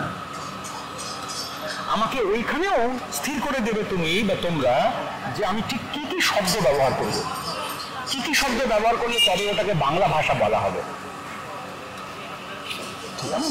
এই যে মানে এর থেকে বেদনাদায়ক কাজ কি হতে পারে, এটা এটা এটা মানে খুবই দুর্ভাগ্যজনক একটা ঘটনা। সব মিলিয়ে মধ্যে তুমি ভাষা আন্দোলনের কথা বলছিলে, তো আমি কাউকে কটাক্ষ করতে চাইছি না, যে যেভাবে এটা এই প্রকল্পকে এই প্রক্রিয়াকে তিনি বাধা দেবেন, আটকাবেন, বলবেন, তার বিরুদ্ধেচরণ করবেন, তাতে আমার কটাক্ষ করারও কিছু নেই, বলারও কিছু নেই। আমি শুধু এটুকু বলতে পারি যে এটা কেবলমাত্র ভাষা আন্দোলনের ব্যাপার নয়। একটা ভাষায় প্রশ্নটাই শুধু নয়, সেটা খুবই জরুরি প্রশ্ন, খুবই জরুরি প্রশ্ন, সম্ভবত 1 নম্বর প্রশ্ন, যে আমার গোটা ভাষাই শেষ পর্যন্ত ভারতের একটা ক্ষমতাশালী অংশ, সেই লোকেরা জানে, এটা জানার কথা অন্তত পক্ষে, যে সংবিধান স্বীকৃত যে প্রধান ভাষাগুলি, তার মধ্যে অন্যতম গুরুত্বপূর্ণ ভাষাটির নাম এখনো পর্যন্ত, সংবিধান পরিবর্তন হয়নি, তার নাম বাংলায়। তারপরেও এটা লোক এই কথাটা বলছে, তো এটা তো ভাষার অস্তিত্বের উপর আক্রমণ বটেই। কিন্তু শুধু সেটুকুই নয়, তারপরে এর ভেতরের আরেকটু অংশ তলিয়ে দেখতে হবে, যে এখানে প্রথম আক্রমণের ধাক্কাটা আসছে মূলত গরিব শ্রমিকের উপর। প্রথম ধাক্কাটা আসছে যারা একটু ইংরেজি বা একটু শুদ্ধ হিন্দি ইত্যাদি দিয়ে নিজেদেরকে আড়াল করে রাখতে পারে, তারা মূল ভাষা পরিচয়ে বাঙালি, বাংলা ভাষাতেই কথা বলে, কিন্তু ওই আড়ালটুকু রাখার যোগ্যতা, ক্ষমতা ইত্যাদি তাদের হয়েছে, বা অর্থবল তাদের হয়েছে, তারা এক্ষুনি আহত হচ্ছে না, কাল হবে, পরশু হবে, হবেই। এক্ষুনি যারা আক্রান্ত হচ্ছে তারা মূলত এইটা, এই দিকটা একটুখানি ভেবে দেখায়। ফলে এখানে এরকম আহ্লাদিত হওয়ার ব্যাপার নেই, ব্যাপারটা এরকম উল্টো নয় যে কই ওরা তো আক্রান্ত হচ্ছে না, এরা হচ্ছে, তাহলে নিশ্চয়ই এদের কোনো গন্ডগোল আছে। এর থেকে দুর্ভাগ্যজনক বক্তব্য আর কিছু হতে পারে না। নিশ্চয়ই ওদের তাহলে কোনো ত্রুটি আছে, তাই জন্য এদেরকে আক্রমণ করছে, ওদের তো করছে না। আরে ওদের কাল করবে, এদের আজকে করছে, কারণ এদের আক্রমণ করাটা সোজা, এদের বাঁচাবার কেউ নাই। এমনকি ওরাও সকল করলবাগ বাংলা, তারাও আমারই বাংলাভাষী ভাই বোন আত্মীয় আক্রান্ত হচ্ছে বলে চট করে নেমে আসবেন না। তারা হয়তো এক্ষুনি ভাবে পৃথিবীর ইতিহাসের ঘটনা, আমার তোমার মধ্যেও ব্যাপারে এরকমই হয়। আমি প্রথম আক্রান্ত যখন হই তখন তুমি আমার পাশে এসে দাঁড়ান, বাবু আমি তো সেফ আছি, তুমি পরশু আক্রান্ত হবে এটা তখন খেয়াল থাকে না, ফলে এদিকে যাবে আলটিমেটলি। যারাই শেষ পর্যন্ত এই সমন্বয়ী ভাষার একটা বিস্তৃতি, বিভিন্ন সূত্র থেকে আগত প্রশ্ন, শব্দ, অনুভূতি ইত্যাদিকে গ্রহণ করতে চাইবেন, যারা গ্রহিষ্ণু, যারা নিতে চান সেই মানুষজন, তারাই আক্রান্ত হবেন। প্রথম আক্রান্ত যাদের হওয়ার কথা তারাই প্রথম আক্রান্ত হচ্ছে, এবং তার মধ্যেও প্রথম আক্রান্ত হওয়ার কথা যাদের, তারাই প্রথমে আক্রান্ত হচ্ছে। আমি ওখানে ধর্মের কথাটা আলাদা করে বললাম এই কারণে যে ওটাই প্রথম টার্গেট, কারণ তা না হলে বাংলাদেশি কথাটা আসতো না এত বেশি করে। আর ঠিক ওরা বলেননি যে কথাটা ওরা বলছিলেন না, হয়তো সৌজন্য করে একটু কম বলছিলেন। আমার পশ্চিমবাংলার বাংলাভাষী বন্ধুরা, স্বজনেরা, তারা সেটা আরো খোলা করে বলে দিলেন যে বাংলাদেশি বলছে কেন, কারণ এই শব্দগুলো থাকে, তাই জানো না, ওই তো হয়ে গেল, এটাই তো ওরা করছিলেন। ওই জন্য আমি কথাটা খানিক আগ বাড়িয়ে বললাম যে ও আচ্ছা, আসলে তাহলে আপত্তি বা ক্রোধ বা ইত্যাদি এইখানে বাংলা ভাষা আব্বা বলে, বাংলা ভাষা বাবা বলে, এইটাতে ক্রোধ আসলে। কিন্তু এক্ষুনি আব্বাওয়ালাদেরকে আক্রমণ করছি এটা বলতে গেলে অসুবিধা হতে পারে বলে এখন আপাতত আব্বা বাবা দুটোকেই আক্রমণ করছিলাম। বলছিলাম যে হিন্দুরাও আছে, কিন্তু এই যে এখানকার এজেন্ট যারা, তারা যে বলে দিলেন, তারা দেখিয়ে দিলেন, তারা ওই রাগটুকু আর রাখলেন না, তারা লিখে পেলেন এবার থেকে বাংলা ভাষায় সব পরিচিত ব্যাপার স্যাপার সেগুলোকে ফার্সি এবং আরবি দিয়ে রিপ্লেস করে দিতে হবে, এরকম শ্লেষ এর কথা তারা বলছেন কেউ কেউ, যেন ভাবখানা। এই আবার ওই যে বলছিলাম যে প্রচন্ড ভয় হচ্ছে একটা অস্ত্র, এইসব শব্দগুলো ব্যবহার করলে আবার খুব রোগী রাগ করেন, খেপে যান, কি করবো, আর কোনো শব্দ নাই আমার। ফ্যাসিজমের একটা বৈশিষ্ট্য, এটা খুবই গুরুত্বপূর্ণ বৈশিষ্ট্য, যে সংখ্যালঘুকে ভয় দেখানো এটা তো চিরাচরিত ব্যাপার। ফ্যাসিজম টিকে থাকতে পারে যখন সে সংখ্যা গুরুকে ভয় দেখাতে পারে, আতঙ্কিত করে রাখতে পারে। আতঙ্কটা কি, যে যদি এক্ষুনি না করো, এটাই মূলটা দাঁড়াচ্ছে বাবা ভাই। দিল্লি পুলিশ বলেনি এটা, অমিত মালব্য এটা বলেননি, ইশারা ভেতরে হয়তো ছিল, তাই তাদের এজেন্টরা বলে ফেললেন যেটা করতেই হবে এক্ষুনি, তা না হলে আমার এই বাংলা ভাষা সাধের প্রিয়, বহুদিন পুরনো, সেটা সব আরবি ফার্সি উর্দুতে দখল হয়ে যাবে, তাই এটা করতে হচ্ছে। এটা শেষ, ঝুলি থেকে বেড়াল বেরোলো। এইটাতে লেজিটিমেট করবার জন্য, এটাতে প্রচুর জনসমর্থন যা ওরা করেছেন, বেশ করেছেন দিল্লি পুলিশ এবং অমিত মালব্য, এটা করবার সবচেয়ে জরুরি রাস্তা হলো এইটা বলা যে আপামর যে বাঙালি সাধারণভাবে খেপে উঠতে, যে কি আশ্চর্য কথা, এরকম বলছে কেন, বাংলা ভাষাকে বাংলাদেশি ভাষা বলে দিচ্ছে, ছি খারাপ। তো তাকে তো পেতে হবে পাশে, যে খবরদার তুমি দিল্লি পুলিশের বিরোধিতা করো না, বাঙালি, সংখ্যাগুরু বাঙালি, কারণ এটা তোমার জন্যই করছি, কারণ তা না হলে কালকে এই তথাকথিত আব্বু আম্মু ব্যবহার করা লোকেরা তোমার ভাষাটাকে খেয়ে ফেলবে। এই আতঙ্কে যদি তোমাকে আমি ঠেলতে না পারি, তাহলে ওটার হবে না, অ্যাপোলজি তৈরি হবে না। এইটা এখন হচ্ছে, এটা হচ্ছে আনফর্চুনেট, সবচেয়ে আনফর্চুনেট পার্ট। এখানে ঢুকে পড়ছে ওখানে, যে এখানে বলে ফেলছেন জোরের সঙ্গে যে আবার আমি শেষ করে আছি, আর পাচ্ছেন, অনেকক্ষণ কথা হলো, পানি উর্দু শব্দ জোরের সঙ্গে বলছেন, অনেকে বলছেন পানি, কি করে বলতে পারেন পানি উর্দু শব্দ? যে কোনো ডিকশনারি, যে কোনো ভাষার এর তখন দেখতে, উর্দুর কোনো নিজের শব্দ নেই, আর এটা আরবি নয়, ফার্সি নয়, এটা সংস্কৃত থেকে আগত, যেভাবে বাংলায় এসছে সেভাবে উর্দুতে গেছে। মার্ক্সবাদী পথের পক্ষ থেকে অসংখ্য ধন্যবাদ অধ্যাপক আব্দুল কাফিকে। দীর্ঘক্ষণ ধরে আমাদের আলোচনায় আমরা দেখতে পেলাম বাংলা ভাষা সে সংক্রান্ত যে সমস্যা ইদানিং দেখা দিচ্ছে, সেই সমস্যার মধ্যে থেকে আমাদের মূল কোন কোন দিকগুলি মাথায় রাখা প্রয়োজন এবং বাংলা ভাষার সাথে যে তুমি আমাকে ধন্যবাদ দিচ্ছ, আমি মাঝখানে আবার থামি একটা কথা বলছি, এটা আমার বলা উচিত ছিল। সেটা হচ্ছে এই যে গোটাটা হচ্ছে এবং এই নিয়ে চর্চা হবে, বিতর্ক হবে, লড়াই হবে, বিভিন্ন রকম পক্ষ প্রতিপক্ষ হবে, কিন্তু যেটা এর মাঝখানে যেটা খেয়াল একটুখানি রাখা দরকার, যে মানুষজন এই দৃষ্টিভঙ্গি বা ঘটনার কারণে মনে মনে বিপন্ন হন, রোজ ভাষা ছাড়া হন বা ভাষা ব্যবহারের কারণে, কতগুলো শব্দ ব্যবহারের কারণে এই শাসিত হচ্ছেন, এটা শব্দ নেই বাংলায়, ধমকিত হচ্ছেন বলছি আর কি, ধমক খাচ্ছেন আর কি, যে এরা কিসের বাংলা, সেই লোকজনের তরফ থেকে আমি বলতে চাইবো এটা, যে অমিত মালব্যকে বলে কোনো লাভ নেই, দিল্লি পুলিশকে বলেও কোনো লাভ নেই, কিন্তু আমি আমার বাংলা ভাষার বন্ধুরা, মানুষজন, আত্মীয় স্বজন, তাদের জন্য কেন এরকম করছেন, এটা কেন করছেন, এটা তারা ঠিক করছেন না, এটা তারা, আমার ধারণা তারা জানেন।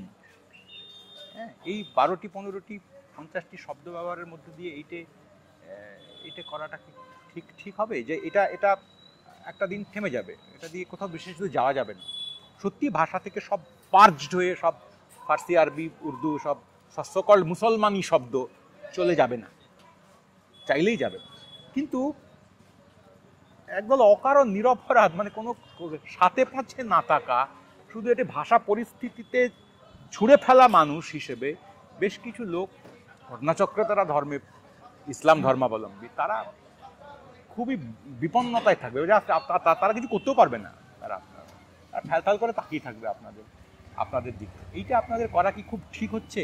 একবার দুবার ভেবে দেখতে পারেন।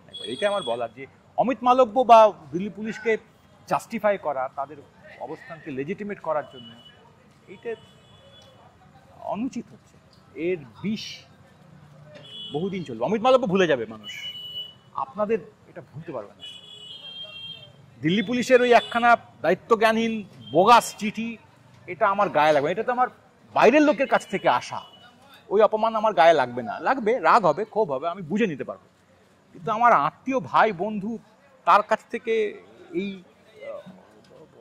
অন্যায্য অসম্মানটা এলে সেইটা আমার পক্ষে বহন করা খুবই কষ্টকর হবে, খুবই কষ্টকর হবে, সেইটা বাংলা ভাষার সামগ্রিক চলনের পক্ষে ভালো হবে না, এটা আপনি বুঝছেন, জানেন, দয়া করে এটা করবেন না, এটা আমার আবেদন থাকবে আর কি। এই বিশ্লেষণকে আমরা মনে রাখবো। আজকের এপিসোড আমরা এখানে শেষ করছি।